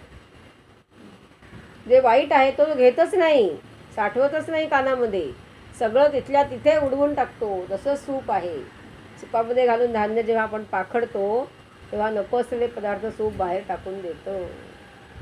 चांगलं तेवढं जे आहे साररूपाने जे आहे तेवढं फक्त सुपामध्ये ग्रहण केलं जातं. बाकी नको असलेलं सगळं बाहेर टाकलं जातं. जे हलकं आहे, हिणकस आहे, त्याचा काही उपयोग नाही, ते सगळं सूप बाहेर फेकून देतं. मग हे गणेशाचे कान हे त्या सुपाचं प्रतीक आहे. आपणही तेच करायचं आहे. कानावर असंख्य गोष्टी आल्या तरी ओम भद्रं कर्णेभिः शृणुयाम देवाः सुरुवातीला आपण शिकलोय, हे लक्षात ठेवायचं. मग आमच्या कानावर चांगलं तेच पडू दे, पडेल वाईटही, पण ग्रहण काय करायचं, चांगलं तेच ग्रहण करायचं. आणि जे नको असेल ग्रहण करायला ते ग्रहण करायचं नाही, ते सुपासारखं उडवून लावायचं. कोणाबद्दल काय चांगलं कोणी बोललं ना तर ते ऐकून ठेवायचं. वाईट कोण बोललं असेल ते ऐकायचंच नाही, सोडून द्यायचं. आपण उलटं करतो. आपण वाईट कोणी सांगितलं की ऐकतो, पण त्यावर विश्वास पण ठेवतो. आणि चांगलं कोणी सांगितलं की आपण विश्वास नाही ठेवत पटकन. हो का, तुला असं वाटतं पण मला नाही असं कळलं, मला असं वाटत नाही तिच्याकडे हा गुण असं मला वाटत नाही, मी काय कधी बघितला नाही म्हणजे माझा विश्वास नाही. पण वाईट सांगितलं असं म्हणत नाही ना आपण, तेव्हा लगेच विश्वास ठेवून मोकळे होतो आपण. हा फरक, हा सुपाचं गुण हा आहे की तो चांगलं तेच ठेवतो आणि वाईट ते उडवून लावतो, फेकून देतो, नको आहे त्याच्याकडे ते. तसं प्रतीक म्हणून तो शूर्पकर्णक आहे. मग मानवाने सुद्धा असंच करायचं आहे. जे चांगलं आहे, जे सारभूत आहे, जे तत्व आहे तेवढं लक्षात ठेवायचं आणि बाकीचं सोडून द्यायचं. कारण गणेशही तसंच करतो. आपण त्याला असंख्य गोष्टी सांगितल्या ना तो सगळ्या ऐकत नाही काही. तो चांगल्या तेवढ्या ऐकतो आणि वाईट तेवढ्या सोडून देतो. चांगल्या तेवढ्या घेतो, कानाने ऐकतो आणि आपल्याला काय करतो, वाईट ते सोडून देतो. तो सगळ्यांचं चांगलं वाईट घेत बसला तर मग बघायला नको. म्हणून त्याच्याजवळ जेव्हा आपण एखादी गोष्ट कबूल करतो देवाजवळ, कोणाजवळ नाही तर देवाजवळ आपण कबूल करतो, एखादी गोष्ट सांगतो किंवा जे काय मनात असेल ते त्याच्याजवळ आपण मोकळं करतो मन, तर ते तो करताना चांगलं असेल ना तेवढंच ऐकतो आणि बाकीचं सगळं सोडून देतो. माणसाने सुद्धा तसंच करावं हे सांगणाऱ्या तो शूर्पकर्णक आहे. रक्तवर्ण, रक्त म्हणजे लाल रंग. लाल रंग हा सत्तेचा रंग आहे. लाल रंग म्हणजे सत्ता. शिवाय मूळ रंग जे आहेत ना काही, त्यात एक लाल रंग आहे. लाल, निळा, काळा आणि पिवळा हे 4 रंग हे मूळ रंग आहेत. बाकीचे रंग हे 2 मिश्रणांनी तयार झालेले रंग असतात. चित्रकलेचा अभ्यास करणाऱ्या लोकांना माहिती असतात या गोष्टी. शिक्षकांना पण सगळ्या माहिती असतात, कारण शिक्षकांना सगळे विषय शिकवावे लागतात त्यामुळे माहिती असतात. हे 4 रंग हे मूळ रंग आहेत. तर त्यातला मूळ रंग लाल हा मूळ रंग आहे. तो कुठल्या मिश्रणाने तयार झालेला रंग नाही आहे. बाकी सगळे रंग आहेत ते मिश्रणाने तयार होतात. मग ह्या रक्तवर्ण जो आहे हा असा आहे, मूळ रंग आहे, प्रमुख रंग आहे. आणि कुठल्याही चित्राला, कुठल्याही कापडाला लाल रंगाशिवाय खरं सौंदर्य प्राप्त होत नाही. लाल रंग कुठे असेल ना, ते थोडासा असला तरी तो लगेच शोभून दिसतो, उठून दिसतो, तेव्हा पूर्णत्व प्राप्त होतं, नाही तर तो अपूर्णत्व वाटतो. चेहरा सगळा सुंदर असतो आणि कपाळावर लाल कुंकू नाही लावलं, टिकली नाही लावली की चेहरा कसा दिसतो, टिकली लावल्यावर कसा दिसतो, फरक पडतो की नाही लगेच. म्हणजे पूर्णत्व येतं त्या चेहऱ्याला, तोपर्यंत येत नाही, अपूर्णता वाटतं. मग आता हे गणेशाचा लाल रंग हा आला कुठून, हे महत्त्वाचं आहे. गणेशाने सिंधू किंवा सिंधुरासुर नावाच्या दैत्याचा वध केला आणि वध करून त्याच्या रक्ताचा लाल टिळा गणेशाने स्वतःला लावला. त्याच्या रक्ताने तो पूर्ण माखला गेला आणि तो रक्तवर्ण झाला. असा रक्तवर्ण मूर्ती गणेशाची ध्यानाकरता असावी असं गणक ऋषी आपल्याला सांगतायत. शिवाय गणपतींनी लाल वस्त्र धारण केलेलं असावं. रक्तवलंबोदरं शूर्पकर्णकौ रक्तवाससं, वाससं म्हणजे वस्त्र, लाल रंगाचं वस्त्र त्याने परिधान केलेलं असावं. लाल रंगाचं गंध त्याने लावलेलं असावं आणि रक्तपुष्पै सुपूजितम, लाल रंगाच्या फुलांनी त्याची पूजा केलेली असावी. म्हणजे पूजा केलेला गणपती ध्यानासाठी असावा, नुसती मूर्ती नसावी. आपल्या घरी आपण भाद्रपदामध्ये जी गणपतीची मूर्ती आणतो, मातीची पार्थिव मूर्ती, त्याची प्राणप्रतिष्ठा केल्यानंतर, पूजा केल्यानंतर मग त्या मूर्तीला देवत्व प्राप्त होतं. तोपर्यंत त्याला देवाचा नुसता आकार असतो, त्याच्यात देवत्व नसतं. म्हणून ती प्राणप्रतिष्ठा करावी लागते, म्हणजे त्याला देवत्व प्राप्त होतं. आणि मग विसर्जन करण्यापूर्वी त्यातलं ते प्राणजीव जी असते, प्राणशक्ती ती काढून घ्यावी लागते. विसर्जन करावं लागतं प्राणशक्तीचं, म्हणजे ती विसर्जनाला मूर्ती योग्य होते. प्राणशक्तीसहित मूर्तीचं विसर्जन आपण करत नाही. ह्या गोष्टी ज्या आहेत त्या त्यासाठी आहेत. मग लाल रंगाच्या फुलांना, तुला माहिती आहे जास्वंदीचं फुल गणपतीला आवडतं. लाल रंगाच्या फुलांनी तो पुजलेला असावा, असा रक्तवर्णाचा गणेश आहे. आणि म्हणून त्याचा लाल रंग जो आहे हा त्याला भूषणावह आहे, कारण तो त्याच्या पराक्रमाचा रंग आहे. त्याने केलेला पराक्रम जो आहे, वध जो आहे राक्षसाचा केलेला, त्या राक्षसाच्या वधामुळे त्याला तो लाल रंग प्राप्त झालेला आहे. त्याच्या रक्ताचा तो रंग आहे आणि म्हणून तो त्याला भूषणावह आहे आणि म्हणून तो लाल रंग त्याला अधिक शोभून दिसतो आहे, असं गणक ऋषी सांगता आहेत आपल्याला. आता गणपतीचं ध्यान कसं करावं, ध्यानासाठी मूर्ती कशी असावी ती आपण बघितली, हातात काय असावं ते. तर ध्यान कसं करावं, तर मगाशी थोडंसं मी सांगितलं, आता परत एकदा सांगते की ध्यान करणारा जो उपासक आहे, साधक आहे, भक्त आहे, त्याचं शरीर आणि मन हे शुद्ध असलं पाहिजे. मगाशी मी सांगितलं अंतर्बाह्य शुचिता, आत आणि बाहेर दोन्हीकडे शुचिता, शुद्धता, पावित्र्य हे असलं पाहिजे. ध्यानधारणेचा अभ्यास करून त्याने ध्यान करावं, तर उत्तम लाभ आपल्याला त्याच्यापासून प्राप्त होतो. आणि गणेशावर नितांत श्रद्धा पाहिजे. आजूबाजूचं वातावरण पवित्र असावं, स्वच्छता असली की पावित्र्य येतं.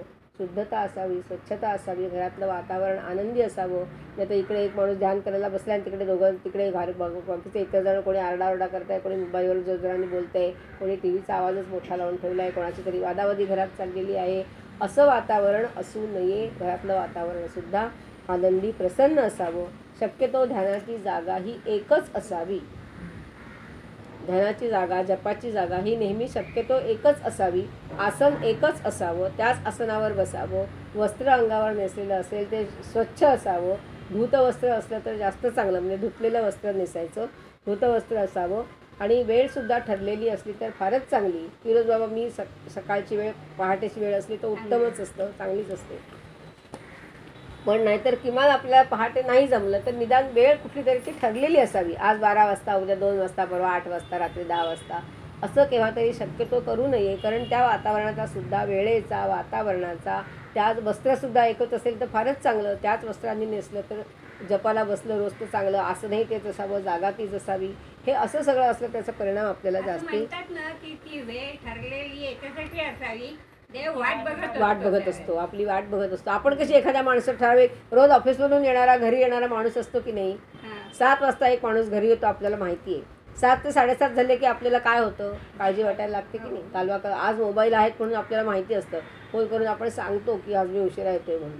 पण जेव्हा अशी परिस्थिती नव्हती तेव्हा 7 झाले, 7:30 झाले, 8 झाले, अजून का माणूस येत नाही, काळजी वाटायला लागते, हुरहुर लागते मनाला.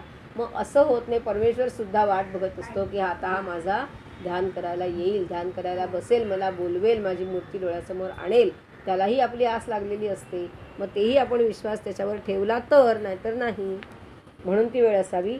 नंतर मुख्य आणखीन एक चांगली गोष्ट याच्यात सांगितलेली आहे तो म्हणजे आपला आहार अशा वेळेला जेव्हा आपण एखादे पारायण करतो, ध्यान करतो किंवा उपासना करत असतो त्यावेळेला आपला आहारसुद्धा सात्विक असावा. तामसी आहार शक्यतो अशा वेळेला घेऊ नये, कारण वृत्ती तामसी बनते. म्हणून सात्विक आहार असावा, मोजका आहार असावा. पोटभर भरपेट खाऊ नये, मग पोटभर खाल्लं की सुस्ती येते, डोळ्यावर पेंग येते. मग असं होऊ नये म्हणून मित आहार आणि सात्विक आहार असावा असंही सांगितलेलं आहे. नंतर बरोबर मनामध्ये बुद्धीमध्ये नेहमी उत्तम आणि चांगलेच विचार असावेत. कुठल्या तरी विचारांमध्ये असताना, काळजीमध्ये असताना ध्यान उपासना करू नये. पाठीचा कणा ताठ ठेवून बसावा, हवा शुद्ध असावी, स्वच्छ असावी, खेळकर असावी, मोकळी असावी आणि एखादं मंद सुगंध काहीतरी फुलं म्हणा चांगली वासाची किंवा उदबत्ती धूप असं काहीतरी लावलेलं असलं की वातावरण निर्मिती होते आणि त्या वातावरणामध्ये आपल्याला सुद्धा एक प्रकारची वेगळी शक्ती प्राप्त होते. अशा वातावरणामध्ये ध्यान करावं असं गणक ऋषी आपल्याला सांगतात. आता असं ध्यान केल्यामुळे काय होतं, त्या ध्यानाचं फलित काय मिळतं, फळ काय मिळतं, कारण प्रत्येक गोष्टीचं फळ काय मिळतं आपल्याला सांगायला लागतं, त्याशिवाय नाही चालत. हे का करायचं, आजकालच्या मुलांचे प्रश्न असतात ना, हे का करायचं, हे केल्यामुळे काय होईल ते सांगा आधी. ते सांगितल्याशिवाय त्यांना पटत नाही, मग ते सांगावं लागतं. मग ते आपल्याला सांगता आलं नाही किंवा आपण काय सांगू शकत नाही ना, का करायचं माहीत नाही. मी करते म्हणून तू कर, मुलं करणार नाही. पुढची पिढी हे ऐकत नाही. मी करते म्हणून तू कर, मुळीच करत नाही. त्यांना कारण सांगावं लागतं. मग तसं गणक ऋषी पण सांगतात की या ध्यानाचं फलित काय, हे का करायचं. तर याच्यामुळे अशा प्रकारे ध्यान केल्यामुळे आपल्या मनातल्या शुद्ध स्वच्छ भावना ज्या असतात ह्या जागृत होतात आणि सत्कर्म, सत्संगती, सद्गुण हे सगळे अंगी बाणवायला सुरुवात होते. सद्विचारच मनामध्ये येतात, आपोआप वाईट विचार नाहीसे होतात. आपोआप वाईट माणसांची संगत आपण सोडून टाकतो आणि सत्संगतीमध्येच राहतो. सद्विचारांमध्येच आपण हळूहळू रमायला लागतो. सत्कर्मच आपल्याला हळूहळू आवडायला लागतात. हा परिणाम कळत नकळत होत जातो, मुद्दाम करावा लागत नाही, असाच होत जातो. आणि मग त्यामुळे आपलं जीवन हे अधिकाधिक समृद्ध होत जातं. समृद्ध म्हणते मी, समृद्धचा अर्थ वेगळा आहे आणि श्रीमंतीचा अर्थ वेगळा आहे. समृद्ध होत जातं आपलं जीवन, अधिकाधिक समृद्ध होतं. आत्मज्ञानाचा, आत्मस्वरूपाचा अनुभव हळूहळू आपल्याला यायला लागतो आणि आपल्या दोषांचं दर्शन आपल्याला व्हायला लागतं. हे सगळ्यात महत्त्वाचं आहे की माझ्यामध्ये काय दोष आहेत हे आपल्याला हळूहळू कळायला लागतात. आपल्याला दुसऱ्याने सांगितले की राग येतो आपल्याला, मग आपल्याला कळले की मग ते दूर करण्यासाठी प्रयत्न आपणच करायला लागतो. दोषांचं दर्शन होतं, गुणांची वाढ होते आणि सद्वर्तनाकडे माणूस वळायला लागतो. हळूहळू कलहप्रिय व्यक्तींना आपण टाळायला लागतो. ज्या व्यक्तींमुळे, ज्या विचारांमुळे घरात भांडणं होत असतील, कोणाची शेजाऱ्यांशी होत असतील, आपलं कार्यालयाच्या ठिकाणी होत असतील, मतभेद होत असतील. अगदी भांडण म्हणजे कडाक्याचं व्हायला पाहिजे असं पण नसतं. मतभेद होतात कधी फार टोकाचे मतभेद होतात. मग तिथे हळूहळू त्याच्यातून आपण बाजूला व्हायला लागतो आणि कलह आपल्या जीवनातला कलहच हळूहळू नाहीसा व्हायला लागतो. आणि म्हणून ध्यान आवश्यक असं सांगितलेलं आहे. अष्टांग योगामधलं 7वं अंग हे ध्यान आहे, तुम्हाला माहिती असेल सगळ्यांना. मग अन्य विषयांची इच्छा नाहीशी व्हायला लागते हळूहळू आणि एकरूप होऊन त्याचा अनुभव आपण घ्यायला लागतो आणि आपलं तन मन सगळं जे आहे हे हळूहळू त्या ध्यानाकडेच जायला लागतं. बुद्धीचा प्रवाह त्या ठिकाणांनच व्हायला सुरुवात होते. भक्तानुकंपेनं देवं जगत्कारणमच्युतम, पुढचा भाग आपला असा आहे. भक्तांबद्दल गणेशाच्या मनामध्ये अनुकंपा आहे, दया आहे, प्रेम आहे, सगळं काही आहे. कारुण्याने ओतप्रोत तो गणेश भरलेला आहे. पण कधी भक्त असला तर. भक्तानुकंपेनं देवं, भक्त कोणाला म्हणायचं, भक्त म्हणजे काय. विभक्त माहिती आहे आम्हाला, भक्त नाही माहिती. जो विभक्त नाही तो भक्त. विभक्त म्हणजे काय, आमचं कुटुंब विभक्त आहे ते आम्हाला माहिती आहे. पण भक्त म्हणजे काय, भक्त कुटुंब कोणालाच माहिती नाही. भक्त म्हणजे एकत्र कुटुंब आणि विभक्त म्हणजे वेगळं झालेलं कुटुंब. भक्त म्हणजे एकत्र माणसं ज्या ठिकाणी कुटुंबात जोडलेली आहेत ते एकत्र कुटुंब, ते भक्त कुटुंब. आणि विभक्त कुटुंब म्हणजे जी माणसं एकमेकांपासून काही कारणाने असतील, सोयीने असतील, भांडणच झाल्यामुळे असतील असं नाही, पण जी एकमेकांपासून वेगळी राहतात ते विभक्त कुटुंब. इथे भक्त म्हणजे परमेश्वराशी मनाने जोडला गेलेला तो भक्त. आपण आणि परमेश्वर इतकी एकरूपता आपली आहे का, तर आपण भक्त नाही आपली. मग भक्तानुकंपेनं देवं, भक्तावर गणेशाची अनुकंपा आहे, दया आहे, कारुण्याने ओतप्रोत तो भरलेला आहे. मग मी भक्त आहे का, नाही. मग भक्त होण्याचा प्रयत्न तर मला करता येतो की नाही, मग तो करायला हवा आपल्याला. मी भक्त कशी मी त्याच्याशी असं नाही 24 तास आपण त्याच्याशी जोडलं जायचं आहे. जेव्हा केव्हा मी त्याच्यासमोर नुसते हात जोडीन एखादं स्तोत्र म्हणीन तेव्हा मी तन मनाने त्याच्याशी एकरूप झालेली असली पाहिजे. त्याचं आणि माझं अद्वैत असलं पाहिजे. इतकी जेव्हा एकरूपता होते तेव्हा भक्त अनुकंपीनं देवन, तेव्हा तो भक्तावर गणेश अनुकंपा करतो. भरलेला आहे त्याच्या मनामध्ये वात्सल्य आहे, प्रेम आहे, दया आहे, करुणा आहे, सगळं काही आहे. पण भक्ताने त्याला प्रेमाने, निष्ठेने, श्रद्धेने जिंकता आलं पाहिजे आणि त्याला तितक्याच आर्ततेने साद घालता आली पाहिजे. आरती करणं म्हणजे मोठमोठ्याने ओरडणं, जोरजोरात झांजा वाजवणं, टाळ कुटणं नव्हे. आर्ततेने केली जाते ती आरती. आरती म्हणताना हृदयामध्ये इतकी आर्तता हवी तर ती आरती होते, नाहीतर ते नुसतं ओरडणं होतं. तुमच्याकडची आरती जोरात का आमच्याकडची आरती जोरात? स्पर्धा का लावायची आपल्याला? नाही. तुमच्याकडे आरतीला 10 माणसं होती, आमच्याकडे 25 माणसं होती. आमचा आवाज जास्त मोठा, आमच्या झांजांचा आवाज जास्त मोठा. असं होत नाही. आवाजाने देव पावत नाही. इतकी आर्तता हृदयामध्ये असावी लागते. इतकी आर्ततेने त्याला आपण साथ घालावी लागते. भक्तानुकंपेनं देवन जगत कारणमच्युतम. जगाचा कारण तूच आहेस. त्वमेव केवलं धर्तासी त्वमेव कर्तासी. आठवते ना? जगाचं तूच, संपूर्ण विश्व प्रकट करणारा तूच आहेस. तू सगळ्या जगाचा कर्ता आहेस. जगाचं मूळ कारण म्हणजे तूच आहेस. हे संपूर्ण विश्व तुझ्यामुळेच प्रकट झालेलं आहे. आणि तरीसुद्धा गंमत अशी, एवढं विश्व प्रकट करून सुद्धा त्याच्याजवळचं काही संपलं आहे का? नाही. ते आहे तेवढंच आहे. आमच्याकडे पैसा साठवला, मुलाचं लग्न केलं, मुलीचं लग्न केलं, 10 लाख रुपये खर्च केले, संपले की पैसे जवळचे. इतकं वैभव लोकांना दाखवलं आम्ही आणि मग पैसे संपले, खर्च करून झाले. आणि पण गणेशाचं तसं नाही आहे. इतकं विश्व निर्माण केलं, इतकी सृष्टी निर्माण केली आहे, तरी त्याच्याजवळचं वैभव किंचितही कमी झालेलं नाही. त्याच्याजवळ जे काही साठा आहे उदरामध्ये त्याच्या, तो जरासुद्धा कमी झालेला नाही. आणि आम्ही ब्लॉक घेतला मोठा, 1 करोडचा, 1.25 करोडचा. आणि मग आमच्याकडचे पैसे संपले, लोनचे हप्ते फेडायचे. उरलेली नोकरी सगळी हप्ते फेडण्यात घालवायची आहे. असं नाही आहे त्याला कोणाचे हप्ते वगैरे फेडायचे नाही आहेत. त्यांनी कोणाचंही कर्ज घेतलेलं नाही आहे. त्यांनी काहीही न करता हे सगळं विश्व निर्माण करून ठेवलेलं आहे. आणि मग ते कर्जाचे हप्ते फेडता फेडता शारीरिक ओढाताण, मानसिक ओढाताण, मनाची कुतर ओढ आणि मग काय जे सगळं होतं ते आपण अनुभवलेलं असतं सगळं. मग तसं त्याच्याजवळ काहीही नाही, तरी तो नेहमी प्रसन्नच दिसतो. कधी त्याला चिंता पडली आहे का? अरे बापरे, एवढं विश्व निर्माण केलं, आता पुढचं विश्व निर्माण करायला मी कुठून आणू? काय माझ्याजवळचं सगळं संपलं, अशी चिंता त्याच्या मुखावर कधी दिसते का आपल्याला? नाही दिसत. नेहमी कसा प्रसन्न असतो, हसतमुख असतो. आणि हेच त्याचं ऐश्वर्य, हेच त्याचं वैभव आहे की त्याचं यत्किंचितही ते कमी होत नाही. ब्रह्मांड निर्माण केलं तरी त्याच्या मूर्तीतलं चैतन्य तसूभरही कमी होत नाही. मूर्ती तशीच चैतन्यमय दिसते आपल्याला, तशीच प्रसन्न. कधीही चिंतातूर दिसत नाही, कधीही डोळ्यात पाणी दिसत नाही, कधीही स्वर काळजीचा दिसत नाही. इतका तो प्रसन्न, इतका तो ऐश्वर्य संपन्न आहे. आविर्भूतंच सृष्ट्यादौ प्रकृते पुरुषात परम. सृष्टीच्याही पूर्वी प्रकट झालेला हा कधी प्रकट झाला आहे? सृष्टीच्याही आधी हा प्रकट झाला ना, तेव्हा त्याने सृष्टी निर्माण केली. आविर्भूतंच सृष्ट्यादौ प्रकृते पुरुषात परम.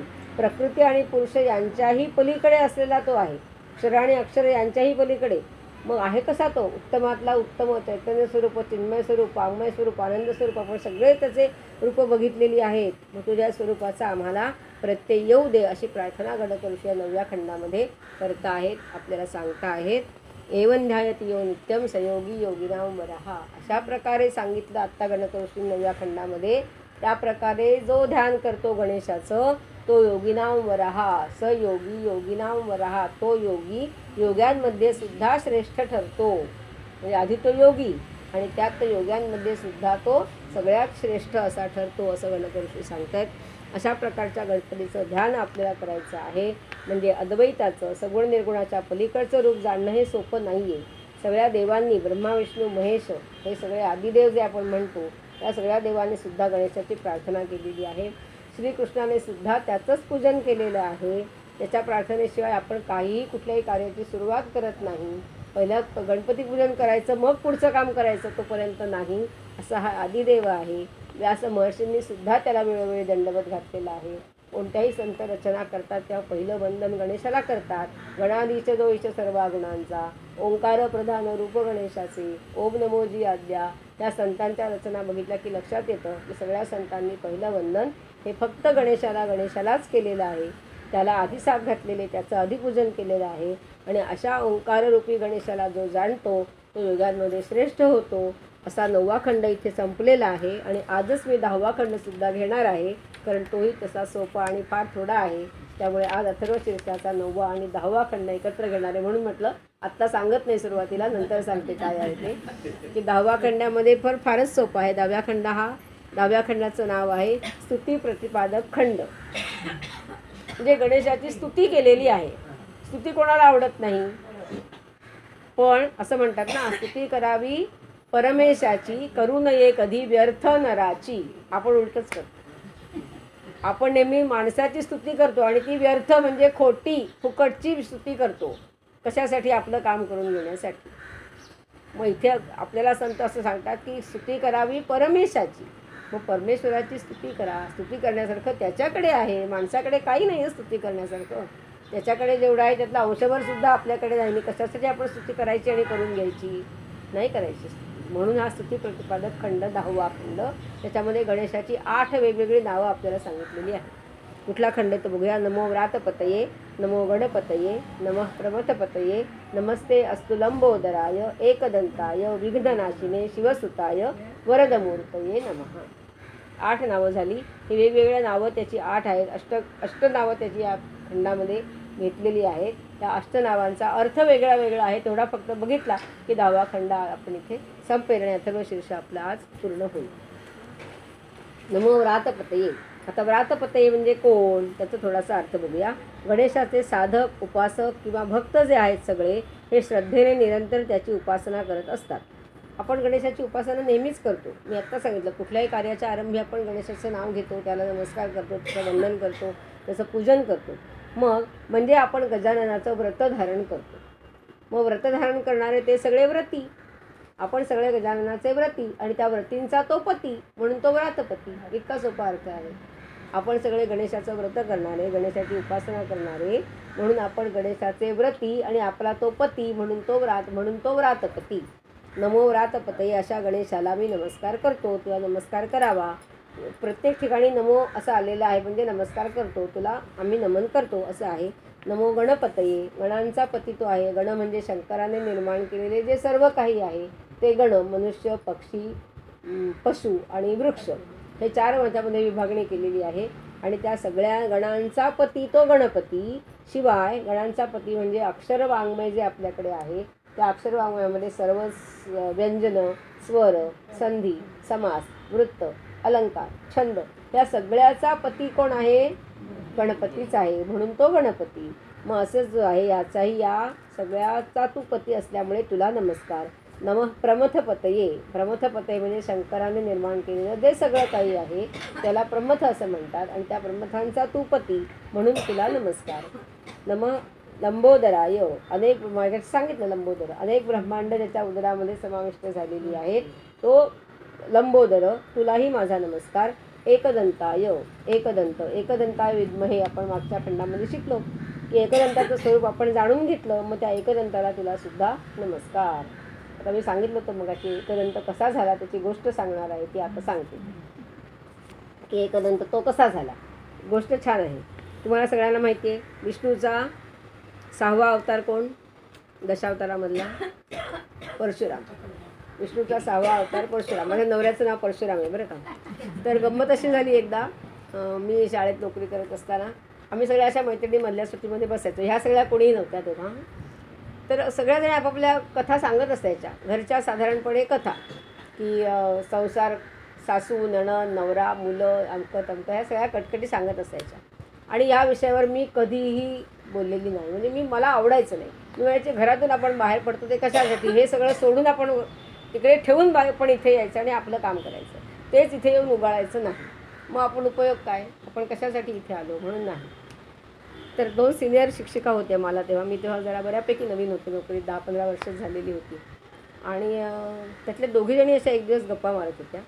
त्यातले एक जी होती तिला माझ्या कुटुंबाची कौटुंबिक माहिती होती बऱ्यापैकी आणि एकीला नव्हती फारशी माहिती. तर ती दुसरी तिला म्हणाली, अगं शिल्पा ना कधीही आपला नवरा सासू घर संसार ह्याच्याबद्दल बोलत नाही, हिला काय प्रॉब्लेम आहे का घरामध्ये?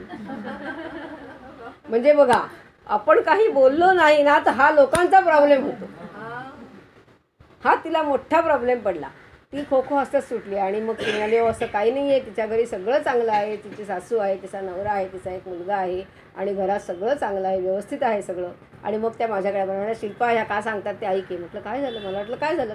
ती म्हणाल्या, अगं या म्हणतात तू घराविषयी काही कधी बोलत नाहीस, तर तुझ्या घरात काही प्रॉब्लेम आहे का? म्हटलं अजिबात नाही आहे, प्रॉब्लेम वगैरे काही नाही माझ्या घरात, सगळं माझं व्यवस्थित आहे, सगळं चांगलं आहे, काही प्रॉब्लेम नाही आहे. नाही म्हणे, मला असं वाटलं होतं तुझ्या नवऱ्याचं नाव परशुराम आहे, तुझा नवरा फार कडक बिडक आहे आणि तो तुला फार धाकात ठेवतो असं मला तुझ्याकडे बघून वाटतंय की काय. मी म्हटलं उलटं आहे, माझा नवऱ्याने परशू खाली ठेवलेला आहे आणि तो नुसता उभा आहे. तर त्याच्यामुळे हे गंमत म्हणजे मला ती नेहमी आठवते. मला त्या दिवशी पण कोणतरी एकाने असंच विचारलं, तुमच्या मिस्टरांचं नाव परशुराम? म्हटलं हो का, तुम्हाला भीती नाही वाटत त्यांची? म्हटलं नवऱ्याने परशू हातात खाली ठेवलेला आहे, हातात तर घेतलेलाच नाही आहे, तर कशाला भीती वाटायची? आणि नवऱ्याची भीती कशाला वाटायची? नवऱ्याची भीती वाटण्याचं कारणच नाही काही. परशू माझ्या हातात पण नाही, आम्ही परशू खालीच ठेवून दिलेला आहे ना. परशू नाहीच घ्यायचा हातात, कोणीच घ्यायचा नाही, परशू घ्यायचाच नाही हातामध्ये. तर विष्णूचा 6वा अवतार म्हणजे परशुराम. तर ह्या परशुरामाने अनंत पराक्रम केले, आपल्या सगळ्यांना माहिती आहे. तर त्यांनी कार्तवीर्य नावाचा एकाचा वध केला आणि वध केल्यामुळे कार्तवीर्य हा अतिशय पराक्रमी होता आणि त्याचा वध केल्यामुळे त्याला असं कृतार्थ झाल्यासारखं वाटलं की खूप मी मोठा पराक्रम केलेला आहे, आता माझं आयुष्याचं ध्येय आपण कसं म्हणतो एखादं साध्य झालं तसं त्याला वाटलं की झालं. आणि मग त्याला असं वाटलं की आता मी कैलास पर्वतावर जावं आणि शिवपार्वतीचं दर्शन घ्यावं, म्हणून तो कैलास पर्वतावर गेला. कोण? परशुराम, विष्णूचा 6वा अवतार. तो गेला, कैलास पर्वतावर गेला. तिथे कैलास पर्वतावर गेल्यानंतर तिथे बाहेर गणेश उभा होता. गणेशाला वंदन केलं आणि म्हणाला, मला जरा आतमध्ये जायचं आहे. शंकर आणि पार्वती म्हणजे जगताचे माता आणि पिता, तर मला माझ्या मातापित्यांचं दर्शन घ्यायचं. म्हणजे जगताचे मातापिता म्हणजे आपल्या सगळ्यांचे ते मातापिता, जगद्गुरू आणि जगन्माता म्हणतात शंकर पार्वतीला. तर मला दर्शन घ्यायचं आहे. गणेश म्हणाला, नाही तू आत्ता जाऊ शकत आतमध्ये, त्यांची आत्ता विश्रांतीची वेळ आहे, दुपारची वेळ आहे, जेवून ते वामुकुक्षी करतायत ते, तेव्हा आत्ता तू आतमध्ये जाऊ शकत नाहीस. तो परशुराम काय ऐकायला तयार नाही. मग शंकराचे गण होते, गणपती होता. आधी शंकराच्या गणांना भेटला, गणपतीला भेटला, प्रत्येकाला तेच सांगते, हो मी एवढा पराक्रम करून आलो तर मला जरा जाऊन त्यांचं दर्शन घेऊ दे ना, मला मी काही त्रास देणार नाही त्यांना, मी काही बोलणार नाही, मी जाणार, दर्शन घेणार नाही, परत येणार. तरी पण गणेश त्याला म्हणाला की नको जाऊ तू. तो म्हणाला, अरे असं नको ना करू, मला जरा जाऊ दे ना. 21 वेळा त्यांच्या आशीर्वादाने मी निक्षत्रिय पृथ्वी केली, कार्तवीर्याचा वध केला, एवढा पराक्रम मी ज्याच्या कृपेने करून आलो त्याच्या कृपेने दर्शन घ्यायला तू मला अडवतोस, जाऊ दे की मला जरा आतमध्ये. पण नाही, त्यांनी परवानगी, गणेशाने कधी त्याला परवानगी दिली नाही. तेव्हा परशुरामाने हातातला परशू सरसावला, त्याच्या हातामध्ये परशू होता, तो सरसावला आणि गणेशाला असं त्याने सांगितलं की मला जाऊ दे. हा परशू दाखवला ते. आता त्याला वाटलं की गणेश आता घाबरेल आणि मला आतमध्ये जायला देईल, पण गणेशाने तरीसुद्धा परवानगी नाकारली आणि खूप प्रेमाने सांगतोय त्याला की अरे तू आत्ता नको जाऊ, थोडा वेळ थांब, त्यांची विश्रांतीची वेळ आहे, माझ्या मातापित्यांना त्रास दिलेला मला नाही आवडणार, तू नको जाऊ आतमध्ये. तरीही नाही. मग तरी परशू उचलला शेवटी त्याने आणि मग गणेशाची आणि परशुरामाची धकाधकी झाली. त्या धकाधकीमध्ये गणेश खाली पडला. गणेश खाली पडल्यावर स्वतःला तरी त्याने लंबोदर स्वतःची तुंडीलं तनू सावरत सावरत तो कसा तरी उठला त्याच्यातून सुद्धा. तेव्हा तो उठला आणि मग मात्र गणेशाला राग आला. मग त्याने काय केलं, इतका वेळ सांगतो तरी ऐकत त्यांनी मलाच मारायला निघालं आहे, एवढा पराक्रम करून आल्यानंतर माझ्यावर पराक्रमाची कुरघोडी करतो. मग त्याला राग आला. मग त्याने काय केलं, गणेशाने आपली सोंड जी त्याची आहे ती कोटी कोटी योजना लांब केली. ती कोटी कोटी योजना लांब करून त्या सोंडेमध्ये परशुरामाला गुरफटून टाकला सगळा आणि त्याला सप्तपाताळ फिरवून आणले सगळीकडे आणि धरून परत येऊन तिथे ठेवलं. आता एवढं फिरून आल्यामुळे त्या परशुरामाला आली भोवळ. त्या परशुरामाला भोवळ आली, त्याची शुद्ध गेली. थोड्या वेळाने सावध झाला, पण परशुरामच होता, तो पराक्रमी होताच, प्रश्नच नाही. तर त्याच्यामुळे नंतर तो थोडा सावध झाला. त्यांनी विष्णूंनी सांगितलेलं स्तोत्रकवच म्हटलं आणि परत त्याला ती शक्ती प्राप्त झाली, जी भोवळ आली, ती मूर्छा आली, त्याच्यातून तो सावध झाला आणि त्याने हातातला परशू गणेशावर शेवटी टाकलाच. त्याला मगाशी टाकायचा होता, तो टाकायला मिळाला नाही, तर शेवटी त्याने तो गणेशावर टाकलाच. आणि तो चुकवण्यासाठी गणेशाने आपला डावा दात पुढे केला आणि तो परशुचा डाव्या दातावर झेलला आणि त्याचा डावा दात तुटला.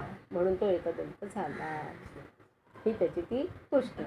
मग म्हणून तो त्याचा डावा दात त्याचा वार गणेशावर वार लागला नाही, पण दातावर वार लागला. आणि हा एवढी सगळी धुवसचक्री झालेली शंकर पार्वती जागे झाले ऐकून. आणि काय झालं ते बघायला बाहेर आले. बघतात ह्या दोघांचं युद्ध पेरलेलं, तुंबळ युद्ध, परशुराम आणि गणेश. आणि झालं काय, त्याच्यामध्ये गणेशाचा दात तुटला. परशुराम त्याच्यावर वार करायला निघाला होता. म्हणजे इतका तो राग आला त्याला, संतापला तो इतका. आणि मग शेवटी पार्वती बाहेर आली बघायला आणि त्याला म्हणाली, अरे काय हे परशुरामा, जमदग्नीचा मुलगा तू, तुला हे शोभतं का असं वर्तन? ब्राह्मण पुत्र आहेस तू, आणि तू हे असं वर्तन तुला चांगलं नाही, तुला हे शोभत नाही. ती खूप चिडली त्याच्यामुळे. मग शेवटी विष्णूचाच अवतार तो परशुरामाचा हवा, पण विष्णूला स्वतःचं रूप त्या दाखवावं लागलं. आणि मग श्री विष्णूंनी स्वतःचं रूप धारण केलं आणि मध्यस्थी केली. आणि पार्वतीला काय म्हणाले माहिती आहे, हे दुर्गे, कारण तिने दुर्गावतार धारण केला होता. ती खूप चिडली होती, रागावली होती. मग प्रत्येक अवतार वेगळे आहेत. कधी ती गौरी असते, कधी पार्वती असते, कधी अन्नपूर्णा असते, कधी दुर्गा होती. मग आता ती दुर्गेचा अवतार होता. म्हणून विष्णू तिला म्हणतायत, अगं दुर्गे, रागावू नकोस. तुझा गणेश आणि कार्तिकेय जसे पुत्र आहेत ना, तसाच हा परशुरामचा पुत्र आहे असं समज आणि त्याला माफ कर. तू एवढी मोठ्या मनाची आहेस ना, मग त्याला माफ कर आणि त्याला समजून पुत्र समज त्याला, आणि त्याला अभय दे. आणि वाईट वाटून घेऊ नकोस. तुझ्या मुलाने हा जो पराक्रम केलेला आहे, दातावर वार झेलला आहे, त्यामुळे त्याचं नाव आजपासून एकदंत पडणार आहे. आणि एकदंत हे नाव त्या अशा पद्धतीने भूषणावह होणार आहे. किंवा एकदंत हे पराक्रमाचं प्रतीक आहे, म्हणून तो एकदंत आहे. म्हणून एकदंताय विद्महे म्हणजे काय, त्याच्या पराक्रमाला जाणून घ्या, त्याच्या अंगात जी शक्ती आहे त्याला जाणून घ्या. आणि म्हणून तो गणेश तेव्हापासून एकदंत झाला. एकदंताला इथे गणक ऋषी वंदन करतायत. पुढचं नाव आहे विघ्ननाशिनी. आपण त्याला म्हणतोच विघ्नहर्ता, विघ्नांचा नाश करणारा आहे म्हणून विघ्नहर्ता आहे. म्हणून कोणत्याही कार्याच्या प्रारंभी विघ्न येऊ नये म्हणून आपण त्याला अर्थतेने साथ घालतो आणि त्याला नमस्कार करतो. शिवसुताय, शिवाचा पुत्र, शंकराचा पुत्र म्हणून शिवसुत, त्या शिवसुताला नमस्कार असंही गणेश ऋषी म्हणतात. जगाचा पिता शंकर आहे. शंकरोती इति शंकर, हा जगाचं कल्याण करणारा तो शंकर आहे आणि जगाचा पिता आहे असा तो शंकराचा पुत्र, त्यालाही नमस्कार. शेवटचा वरदमूर्तये नमः, वरदमूर्ती आहे, आशीर्वाद देणारा आहे, आशीर्वाद देणारी मूर्ती आहे. आशीर्वाद देणारा फक्त हा तो गणपती म्हणजे गणांचा पती नाही आहे, तर तो आशीर्वाद देणारा आहे, भक्तांवर कृपा करणारा आहे, भक्तांना आशीर्वाद देऊन त्यांचं निरंतर कल्याण करणारा आहे, भक्ताला यथार्थ असं ज्ञान देणारा आहे, आत्मानंदाची अनुभूती देणारा आहे, आत्मज्ञानाची जाणीव करून देणारा असा तो मूर्ती, अशी ती त्याची वरद मूर्ती आहे. म्हणून आत्मविद्या, ब्रह्मविद्या, आत्मज्ञान, आत्मप्रकाश, आत्मज्योती, आत्मतेज हे सगळं सगळं सगळं देणारा तो गणेश आहे. अलौकिक असा ओंकार रूपी हा गणेश आहे. आपण अनेक वेळा ओंकार रूपी गणेशाचा उल्लेख अथर्वशीर्षाच्या व्याख्यानांमध्ये केलेला आहे. त्या गणेशाला साष्टांग दंडवत गणक ऋषी घालत आहेत. असे अथर्वशीर्षाचे 10 खंड समाप्त झाले. पुढचे खंड जे आहेत ते फलश्रुतीचे आहेत. ते 10व्या खंडाच्या नंतर म्हणजे फलश्रुतीकडे आपण उलगडण्याचा प्रयत्न करूया. ते मला अजून माहीत नाही ते किती व्याख्यानं त्याच्यावर होतील, ती मी अभ्यास करून नंतर मग ठरवीन 1 व्याख्यान द्यायचं, 2 द्यायची का 3 द्यायची, ते आपण फलश्रुतीची हे करतात तेव्हा बघूया. तेव्हा असं हे समजून घेण्याचा आपण प्रयत्न 10 खंडांमधून केलेला आहे. आता सर्व स्तोत्रामध्ये फलश्रुती ही असतेच, कारण फलश्रुती म्हणजे हे मी आत्ता अथर्वशीर्ष एवढं म्हटलं, हे म्हटल्यामुळे, एवढा अभ्यास केल्यामुळे, एवढं ऐकल्यामुळे, बोलल्यामुळे मला काय फळ मिळेल हे याच्यामध्ये सांगितलेलं असतं, ती फलश्रुती. म्हणून ती ऐकायची असते, श्रुती कानांनी ऐकायची, फळ काय मिळेल ते कानांनी ऐकायचं, तर ती फलश्रुती असते. आणि म्हणून मी फलश्रुती कशासाठी सांगायची, आता एवढं ओंकार स्वरूपाचं आपण रूप जाणून घेतलं, तरी फलश्रुती ऐकायलाच हवी का असं वाटेल कधीतरी आपल्याला, की आता आम्हाला समजलं ना, एवढी व्याख्यान आम्ही ऐकली, एवढा अभ्यास केला, एवढं वाचलं, मग आता आम्हाला कळू शकत नाही, तरी फलश्रुतीची आवश्यकता का आहे.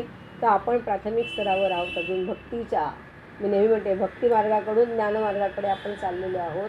उपासनेचा एक मार्ग भक्ती मार्ग आहे आणि त्या भक्ती मार्गातून आपल्याला ज्ञानमार्गाकडे जायचं आहे. ती उपासना करायला मनुष्य प्रवृत्त व्हावा म्हणून त्याने फलश्रुती ऐकायची आहे.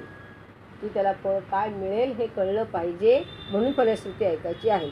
अथर्वशीर्षामध्ये असं गणेशाचं रूप आपण उलगडत गेलो, किती सुंदर त्याच्यामध्ये अर्थ आहे. त्या अर्थाला उपमा कशाची द्यायची कळत,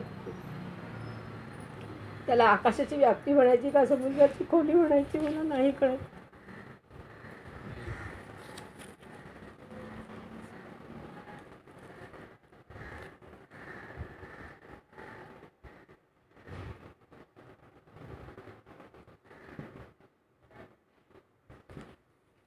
कारण ह्या उपमा देताना याच्या पलीकडे मी जाऊ शकत नाही आकाश आणि समुद्राच्या, म्हणून मला नाही कळत काय आहे ते.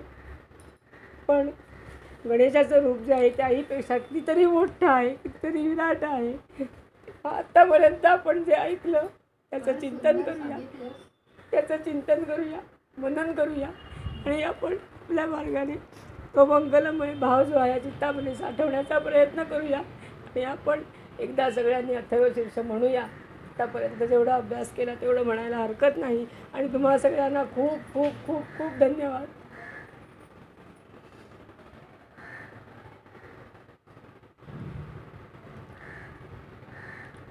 एवढी सगळी मोठी संधी तुम्ही मला सगळ्यांनी दिली त्याबद्दल तुमचे मनःपूर्वक आभार सगळ्यांचे. एकदा म्हणूया आपण आणि मग सगळ्यांनी 2-2 शब्द बोलूया आपण की कसं वाटलं आपल्याला ऐकताना ते. हरकत नाही म्हणायला सगळ्यांना.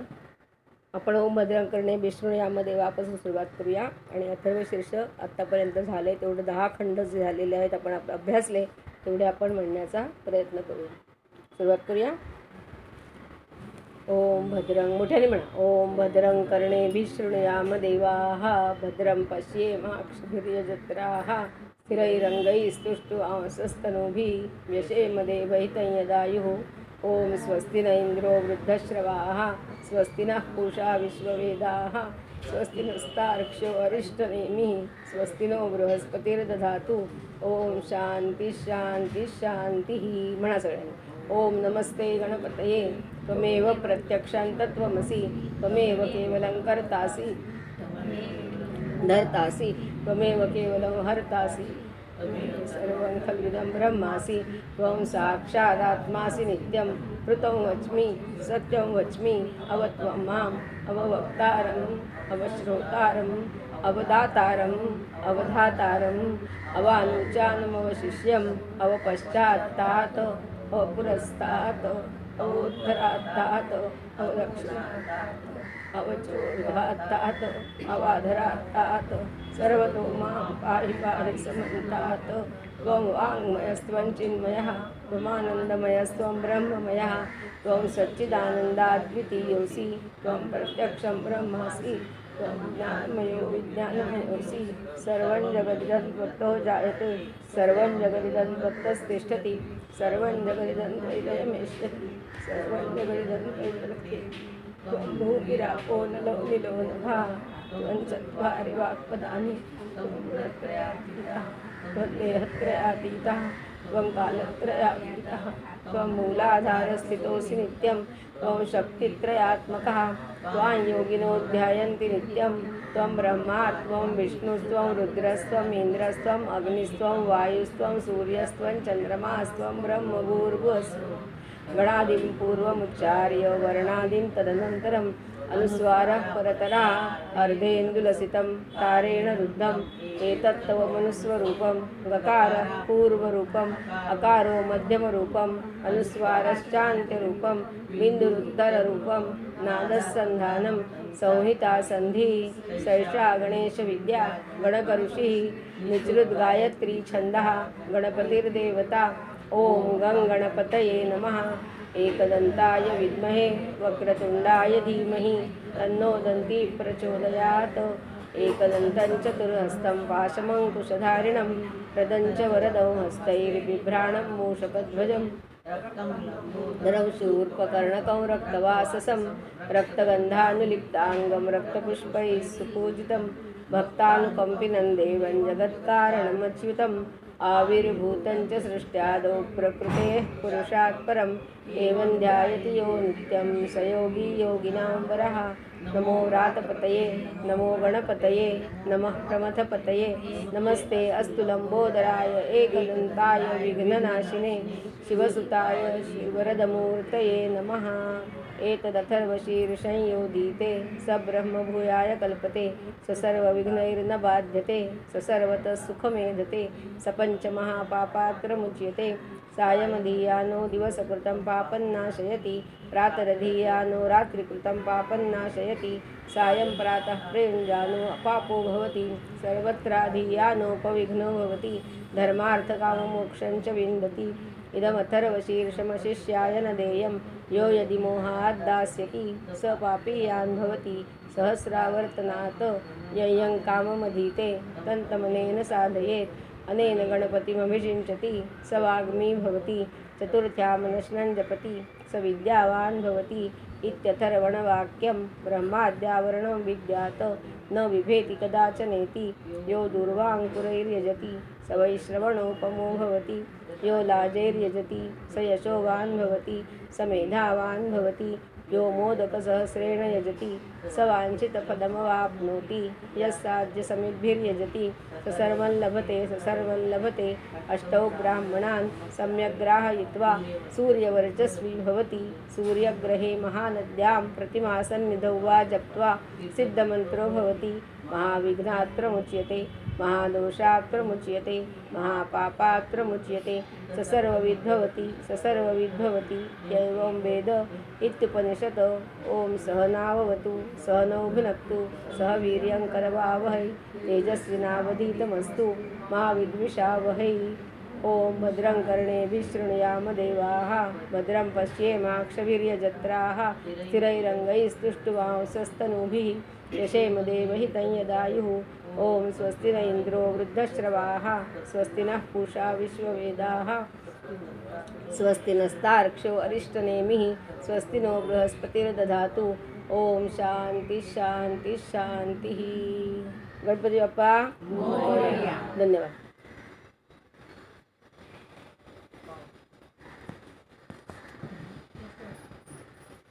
कोण बोलतंय?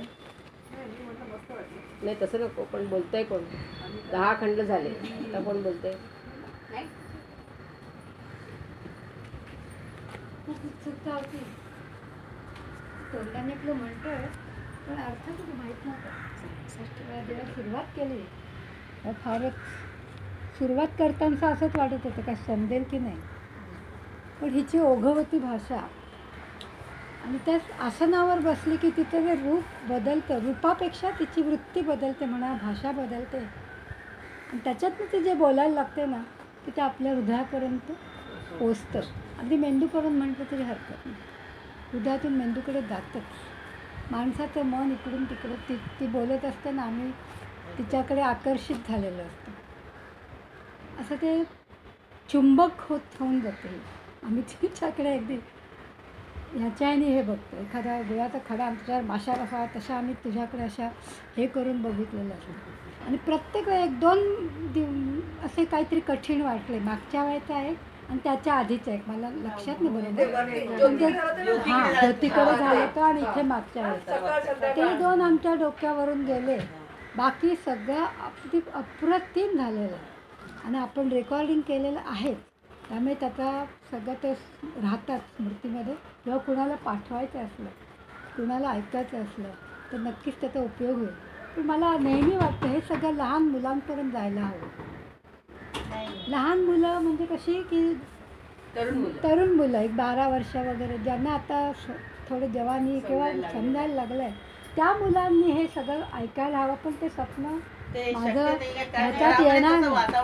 हां, दुसरी गोष्ट म्हणजे जसं योगामध्ये हे जे योगा वगैरे जे शिकवतात आता ते सुद्धा आम्ही त्यांना तिथे मी सांगितलं तुम्ही हे पहिलीपासून घ्या, म्युन्सिपाल्टीकडे जा, आम्ही फेऱ्या मारायला येतो तुमच्याबरोबर, साहेबाला भेटू आपण, तुम्ही सुरुवात करा शाळातून शिकवायला. तसं काहीतरी हे संस्कृत कुठला तरी एक विषय घेऊन म्युन्सिपाल्टीत किंवा प्रायव्हेट शाळेमध्ये जाऊन हे सगळं वैद्य तुला सुरू करायला हवं. काही कर, तुझ्या खूप ओळखी आहेत, खूपच आहेत, साहेबांपर्यंत भावनाला घेऊन जा. पण काही करून म्युन्सिपाल्टी किंवा प्रायव्हेट शाळा पहिलीच्या मुलांना किंवा त्याच्या आधी नाही पण पहिलीच्या मुलांपासून हे काहीतरी सुरू करायला हवं. तरच मला वाटतं आपल्या पोरांचं काहीतरी कल्याण. मोबाईलपासून सुटका तर होणार नाही. पाश वाढला त्याच्यातून मुलांना काहीतरी वेगळं थोडं इंटरेस्ट. काही काही मुलं 100 15 ते 20 मुलं नक्की ह्याच्यात इंटरेस्ट घेतील. त्या मुलांवर जरी लक्ष करून ते जे केलं हे तर ह्याचं खरोखर तू अजूनही लहान आहेस खूप वयाने.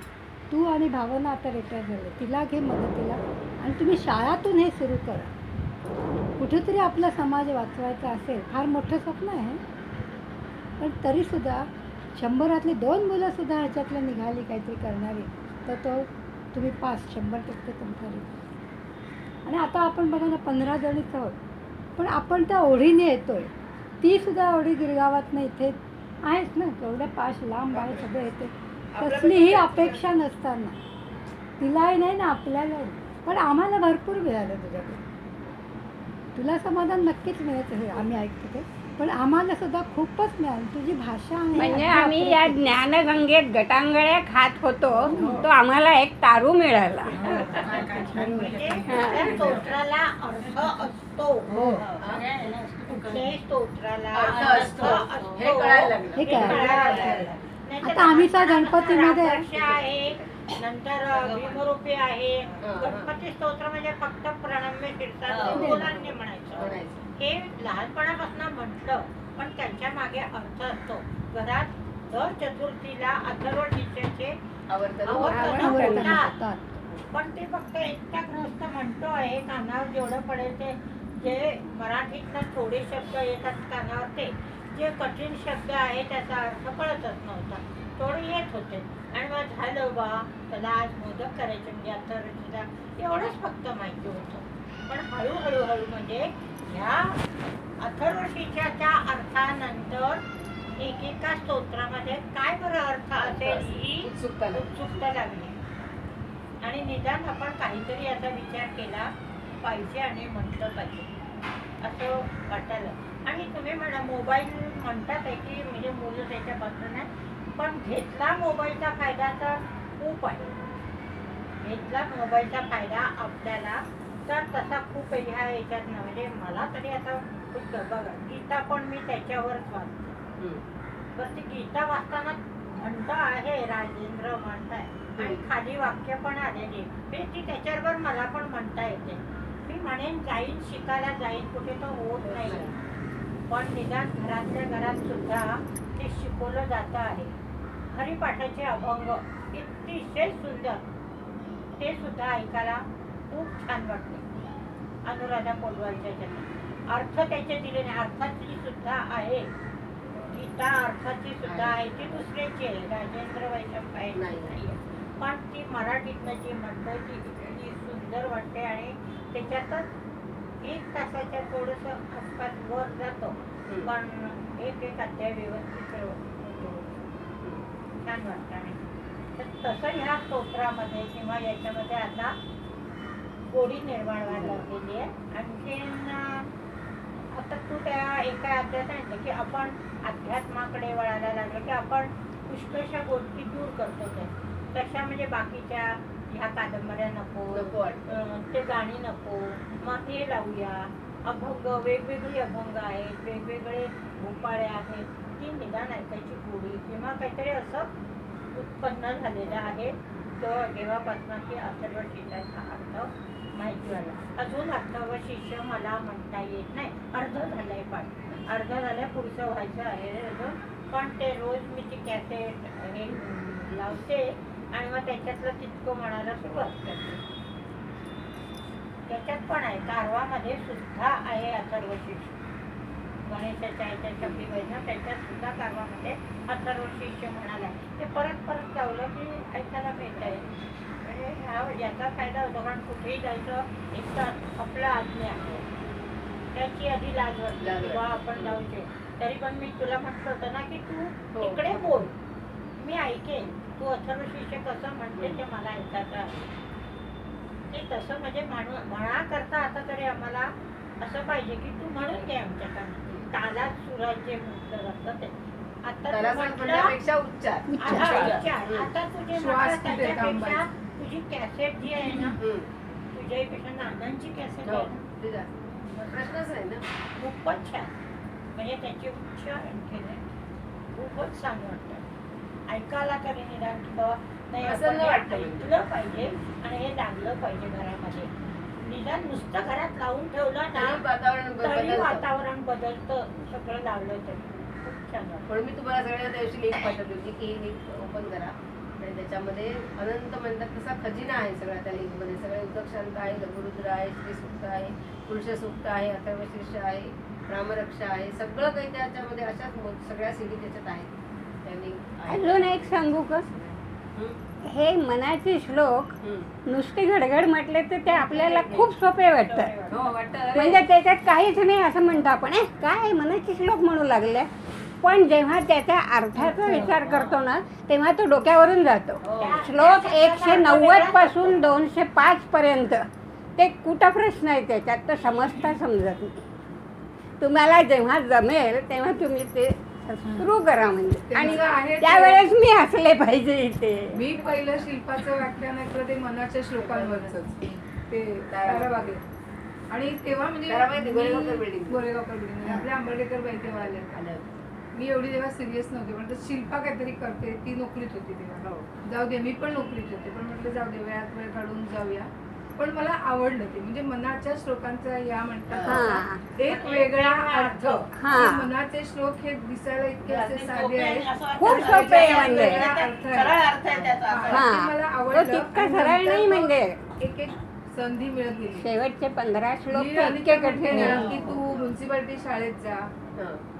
मला तसं नाही वाटत, म्हणजे ते कोणाचं चांगलं आहे? आहे. ते किती शक्य होईल आणि कोण नाही. परमिशन देईल त्याच्यात बऱ्याच अडचणी आहेत. पण मला असं वाटतं की आपण जे व्याख्यानं ऐकतो आपल्याकडे रेकॉर्ड केलेले, आपण ते ऐकवलं पाहिजे प्रत्येकाला. हा, आपल्या घरातल्या माणसांना ऐकवलं पाहिजे. लक्ष देऊन नाही ऐकलं तरी चालेल, लावून ठेवायचं. कानावर पडतं आणि कानावर पडताना मध्येच मी जरा ऐकायची इच्छा होती. मी मनीषाकडे लावते. हा, आणि मी मनीषा म्हणलं माझी शिल्पामावशीचं भाषण आहे. हा, हे 1 मिनिट मी जरा भाजी चिरते. ठीक आहे, चिर भाजी. पण भाजी चिरताना ऐकणार म्हणजे हे असं असतं, हे आपल्याला माहिती नव्हतं नाही, म्हणजे ऐकतात. हा. म्हणजे त्या मुलीने ऐकायला पाहिजे. मग आमची रुची पण ऐकते. रुची म्हणते हे आजी हे खूप कठीण आहे. अरे हो कठीण आहे, पण तू 2दा ऐकलंस 3दा ऐकलंस की तुला समजेल. आजी तुला समजत नाही, मग मला कसं समजणार. अरे पण मी समजून घेण्याचा प्रयत्न करते, तू पण कर. असं जर आपण आपल्या घर म्हणजे तुझं म्हणणं बरोबर आहे की म्युन्सिपालिटी शाळेत जा, आपण ते खूप अवघड आहे. म्युन्सिपालिटीत जाणं अवघड आहे. बेलसऱ्यांचं पुस्तक आहे काय प्रतिसाद किती मिळेल. आपली मुलं त्या आपल्याला मनाच्या माहिती, आपण त्यांना श्लोकच्या कसं घडवतोय, त्यांना काहीही बॅकग्राऊंड नसते. आपल्या घरातल्या माणसांना कशी बॅकग्राऊंड आहे, त्यांना अथर्वशीर्ष माहिती आहे, अर्थ माहिती नसला तरी रामरक्षा माहिती आहे. माझ्या आता नाती धनशीचं आमच्या ठरलेलं असतं, गाडीत शाळेत पोचवायला जाताना अथर्वशीर्ष लावायचं. मामी I have to listen. Yes you have to listen. मग ऐकतात आणि ऐकता ऐकता गोडी लागतात. तर ते अथर्वशीर्ष वगैरे तर मी तुला काय सजेशन करीन, तर तू अथर्वशीर्षावरती एवढे 10 खंड आणि एवढी व्याख्या, इतकं मोठं नको. पण बाबा एका श्लोकाचं म्हणजे अवघड काम आहे, पण साधारण सामान्य बुद्धीच्या माणसांना मुलांना कळेल असं थोडक्यात अर्थ. म्हणजे पहिले 2 श्लोक त्याचे एक अर्धा तास नाही, 5 घेतले तरी हरकत नाही. पण 10 खंड आहेत ना, ते 10 खंडावरती तू 2-2 तास 2.5 तास बोलतेस. म्हणजे ते आम्हाला सुद्धा कधी कधी कळायला कठीण जातं. थोडंसं सोप्या भाषेत असं तू तयार कर सीडी तुझ्या. एक माझी सीडी आहे. एक आहे पण ती फक्त अर्थ आहे ना. हो अर्थ अशी उदाहरणं आणि गोष्टी असं नाहीये त्याच्यात. असं नाही, पण तेवढा वेळ नाही एका सीडीत बसवायचं होतं ना. तेच. ते एवढा बरोबर आहे का अर्थ त्याचा? आता तुझ्या जवळ नाही, एवढे हो, काढलेले संपूर्ण अथर्वशीर्षाचं आहे आहे. आहे की नाही? आणि त्याच्यात तुला आणखी पुढे मागे काय म्हणजे फरक करायचा हे करा, पण पुस्तकाच्या याच्या रूपेने ते प्रत्येक घरात गेलं तरी वाचलं जाईल. हा, किंवा आता हे तुझं व्याख्यानाचं जे आहे तुझ्याकडे समोर तरी वाचलं त्याचं जाईल. पुस्तक करायला पाहिजे. नाही, ते बेलसऱ्यांचं पुस्तक आहे मनाच्या श्लोकावरचं. काय माहिती आहे आहे ते ना, आहे. ते छोटं आहे ते हा. त्याच्यात तसं नाही, नाही. ते त्याचा वाचलं. पण त्या प्रत्येक श्लोकाचा अर्थ आहे. हा अर्थाचं पुस्तक आहे. अर्थाचा ते मी संबंध नाहीये. संदर्भासाठी का वापरले माहिती का, मी विद्यावाचस्पती शंकर अभ्यंकरांचं माझ्याकडे अथर्वशीर्ष पुस्तक आहे ना, ते मी संदर्भासाठी वापरले बरंच. नाही, पण तो नुसता अर्थ असतो ना, तो नाही नाही, समजत. तो नाही. ही जसं ते एक्सप्लेन करून सांगते तसंच ते सांगायला समजतं. पाहिजे. हा. तसं बेलसऱ्यांचं उदाहरणं सुद्धा रोजची. मनाचे जसा अर्थ काय श्लोक जवळ कळत याच्या- नाही. हा. हा, तेवढं हा. त्याच्यात, हा. तसं नाही. आता मनाचे श्लोक बेलसऱ्यांचं माझ्याकडे पण आहे हा. पुस्तक. एका पानावर एक श्लोकने अर्थ आहे. अर्थ आहे. पण ही जेव्हा मनाच्या श्लोकांवर बोलते ते मी ऐकलंय, ते वेगळं असतं. मनाच्या श्लोकांचा नुसता अर्थ उदाहरण नसतो. हा. तर तसं ते मुलांना ते सांगायला पाहिजे. उदाहरणं देऊन जे सांगितलं आणखी हा. ते पटलं किंवा पाहिजे. एकच शब्द वेगळ्या वेगळ्या अर्थाने जो ती सांगते. हा, हा. एक वाक्य 10 त्याच्यात शब्द येतात. म्हणजे तुम्ही हो. मनापासून करा, ध्यान लावून करा, असं जे आहे ना ते पुन्हा पुन्हा पुन्हा पुन्हा बिंबवलं हो. गेलं ना की लक्षात राहतं. तो वाचणं आणि वाचन सांगणं हा, याच्यात फरक फरक असतो ना पडतो, केव्हाही. फरक पडतो. आणि केव्हाही सांगितलेलं ते एकदम लक्षात राहतं. म्हणजे लक्षात लक्षात आणि समजतं. चेहरा समोर दिसतो. समजतं बरोबर. समजते नाही. आणि आपल्याला आठवत आपण ऐकलेलं आहे, हो आपल्याला तेव्हा कळलं नव्हतं किंवा मला तेव्हा असं वाटलं होतं. हे आपण पुन्हा जेव्हा म्हणजे पुनरावृत्ती ही जेव्हा सुरुवात झाली ना मनाच्या श्लोकांची तेव्हा कमिशनर होते सुट्टणकर साहेब, आठवते? नाही निवेदलामध्ये कार्यक्रम झाले होते. त्यांनी सांगितलं मनाचा श्लोक मुलांना कशाला आधी म्हणजे अधिकाऱ्यांना मोठ्यांना पाहिजे. आधी अधिकार गरज मग आहे. शिक्षकांची स्पर्धा ठेवली होती ना. गरज अधिकाऱ्यांना शिक्षकांची आहे. आहे. मुलांना तसे दासबोधाच्या पण स्पर्धा झाल्या होत्या. निबंध स्पर्धा, शिक्षकांसाठी निबंध हो, स्पर्धा, त्या- श्लोक पाठांतर स्पर्धा आणि मुलांसाठी स्पर्धा. आमच्या बीटमधून अरे शिक्षकांचा मला नंबर मिळालेला आहे ना पहिला. होत्या परीक्षा होत्या. पण माझं जेव्हा अजूनही आहे. दासबोध अभ्यास केला होता ना मी, हो. दासबोध अभ्यासाच्या मी परीक्षा 3 दिलेल्या वर्ष- हा 3 वर्षाचा म्हणून मलाच आमच्या बीटमधून मिळालं होतं. आणि तुम्हीच द्या. नंबर येतो की नाही माहिती नाही, पण त्यानिमित्ताने मी पुन्हा पुन्हा वाचन करतो, वाचन. अभ्यास होतो. आणि ते नवविधा भक्ती जे मला डोक्यात आले ना ते कधी पुसलं जाणार नाही. पण ते इतक्या वेळा त्याचं रिपिटेशन झालेलं आहे. मला काय त्या म्हणायचं की अधिकाऱ्यांचा त्या वेळेला लोकांनी ऐकलं नाही. ह्या सुट्टणकरांनी सांगितलं होतं अहो वेटिंग स्टेशनला उभे राहा, लोक कधी येतात, जसं ह्याच्यावरती एअरपोर्टवरती कधी येणार कधी जाणार हो. एवढंच करा, हो. भय्य वाढणार नाही. पण तेव्हा नाही बाळासाहेब ऐकलं नाही, लोकांना येऊ दे हो. असं करून ती मुंबई वाढवली. आता आठवण करतो अरे सुट्टणकर म्हणत होते तेव्हा नाही. विटीला इथे उभे राहा, कोण आला ग्रस्त अमरावतीला आलं ते येणार कधी जाणार कधी हा. लिहून घ्या. तेव्हा ते केलं पटलं नाही, नाही. त्यामुळे नाही, तर पण हल्ली. प्रचार आणि प्रसार व्हायला हवा. हे सगळं. आणि मला असं वाटतं की जो आपल्या इथे होतो आहे ना तिथून इथे आला पाहिजे. म्हणजे परदेशातल्या आपल्या लोकांना जास्त महत्व कळलं ना की इथल्या लोकांना मग महत्त्व कळलं. कळलं. माझ्या घरातलं उदाहरण सांग. मानसीला येते म्हटल्यावर रुचीला आता वाटायला लागलं. मला आपल्याला यायला आलं पाहिजे. पाहिजे. मी सांगते मानसी गीतेचा अध्याय म्हणते रुची तुला येत नाही. नाही नुसतं रुची म्हटलं की तिला कळतं की आपल्याला येत नाही. होय आजी मी ह्या वेकेशन मध्ये करणार आहे. ते जसं विवेकानंदाने हिंदू धर्माचं हा, तिथे तिथे सांगितल्यावर सांगितलं, मग इथल्या इकडे लोकांना आपल्याला कळायला लागलं की बाबा हो आपला एवढा मोठा मोठा धर्म आहे. धर्म आहे. आणि आता हिंदू धर्म टिकवण्याची प्रत्येक हिंदूची तयारी असायला लागली. काही माहित नाही काय होईल. हो नाही धर्माचं त्यासाठी पण धर्माच्या आपला- बेसिक गोष्टी कुठे माहिती आहेत? मी सांगते धर्माची 10 तत्व माहिती आहेत का आपल्याला? तेच की त्याचा प्रसार हिंदू आणि धर्माची घरातून 10 तत्व आहेत. प्रत्येकाने कोणाकोणाला आपल्या माहिती घरातून आहे? सुरुवात करायला हवी. नाही माहिती कोणाला आहे. हो. हिंदू धर्म म्हणजे काय म्हटल्यावर त्या 4 गोष्टी तर आपल्याला अभिमानाने सांगता आल्या पाहिजेत की नाही, की ह्या 4 गोष्टी आमच्या धर्मामध्ये आहेत म्हणून आम्हाला आमच्या धर्माचा अभिमान आहे. आम्हाला कुठे सांगता येतात? आपल्या एखादं विचारलं याचा अर्थ काय तर आपल्यालाच माहिती नसतं. माहिती नसतं, सांगता येत नाही. पुस्तकांचा आधार घ्यायला लागतो. शास्त्र असं सांगते मग हे घ्यायला लागतं. अरुणा काय बोलणार? बापरे माझ्या तर for me it was experience. म्हणजे तुझे तर सगळे आले ना हो एक ते हे इंग्लिशमध्ये आणि आणि एक ते काय म्हणतात, तुम्ही ज्या मराठीत नाही level ला बोलू दे. सांगतात त्या लेवलला आमची ऐकण्याची सुद्धा कपॅसिटी नाहीये. I mean the fact that तुम्ही एवढं इमोशनल होऊ शकता because you are so much into that की त्या लेवलला पोहोचणं ऐकून सुद्धा आम्ही त्या लेवलला पोहोचत नाही. अंडरस्टँड तुम्ही किती एक रूप आहात, तुम्हाला किती त्याची हे आहे एकदम स्ट्रॉंग फिलिंग आहे तिथपर्यंत आम्ही ऐकून सुद्धा पोहोचत नाही. So hats off to. आणि भावनेशी एक तादाम्य पावतो. बापरे. म्हणजे काय? मला सही मराठी रामरक्षा म्हणायचं तसं वाटत होतं, खूप वाटायचं मला. संस्कृत दुसरं ते माहिती मी मुंबईत आता मोबाईल हातात घेऊन बोल म्हणजे त्याच्यात ऐकायला येईल, रेकॉर्ड होईल तुझं बोलणं. माझं कसलं नाही तर रामरक्षा म्हणून मी त्याला वरती ब्राह्मण होते त्यांना म्हटलं माझ्या मुलाला रामरक्षा शिकवा आणि त्याचा अर्थ जरा कळा, मला तर काही येत नाही.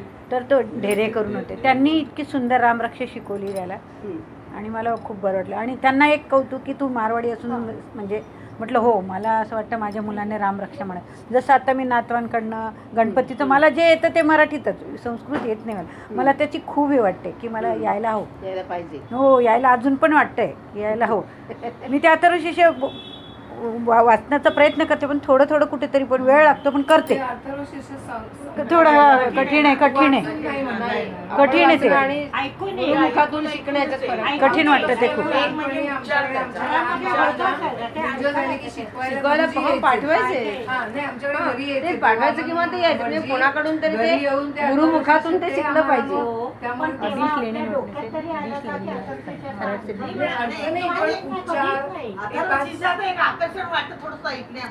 नाही, आमच्याकडे आमची सुनबाई रोज म्हणते, संस्कृत आहे ना, ती रोज म्हणते.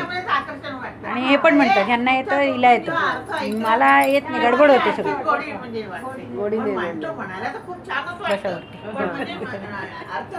तुम्ही पण बसावरती. नाही, काय झालं माहितीये का, याच्यामुळे एक फायदा माझा असा झाला की मला अभ्यासाची आवड असे, म्हणजे मला ह्या गोष्टींची आवड आहे लहानपणापासून, ही गोष्टी सोडून द्या, पण मला तुम्हाला सांगायचं आहे ह्या पक्षाने मला एक वेगळ्या दृष्टिकोनातून मला त्याचा अभ्यास करावा लागला आणि तो माझा झाला. भाषा शैली आहे तुझ्या. हा, ते ठीक आहे. हा, ती देणगी आहे त्याच्याबद्दल नाही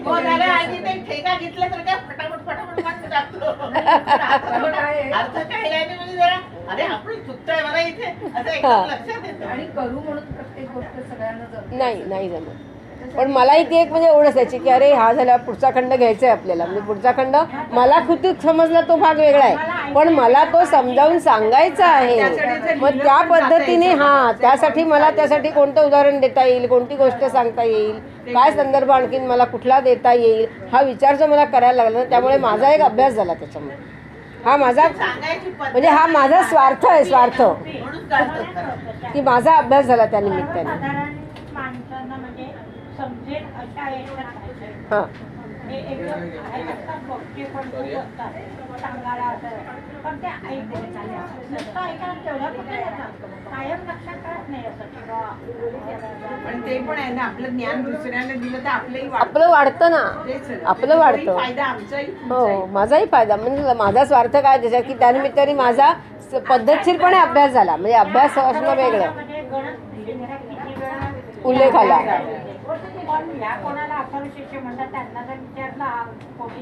कोणी लिहिलंय नाही सांगता येईल. हो,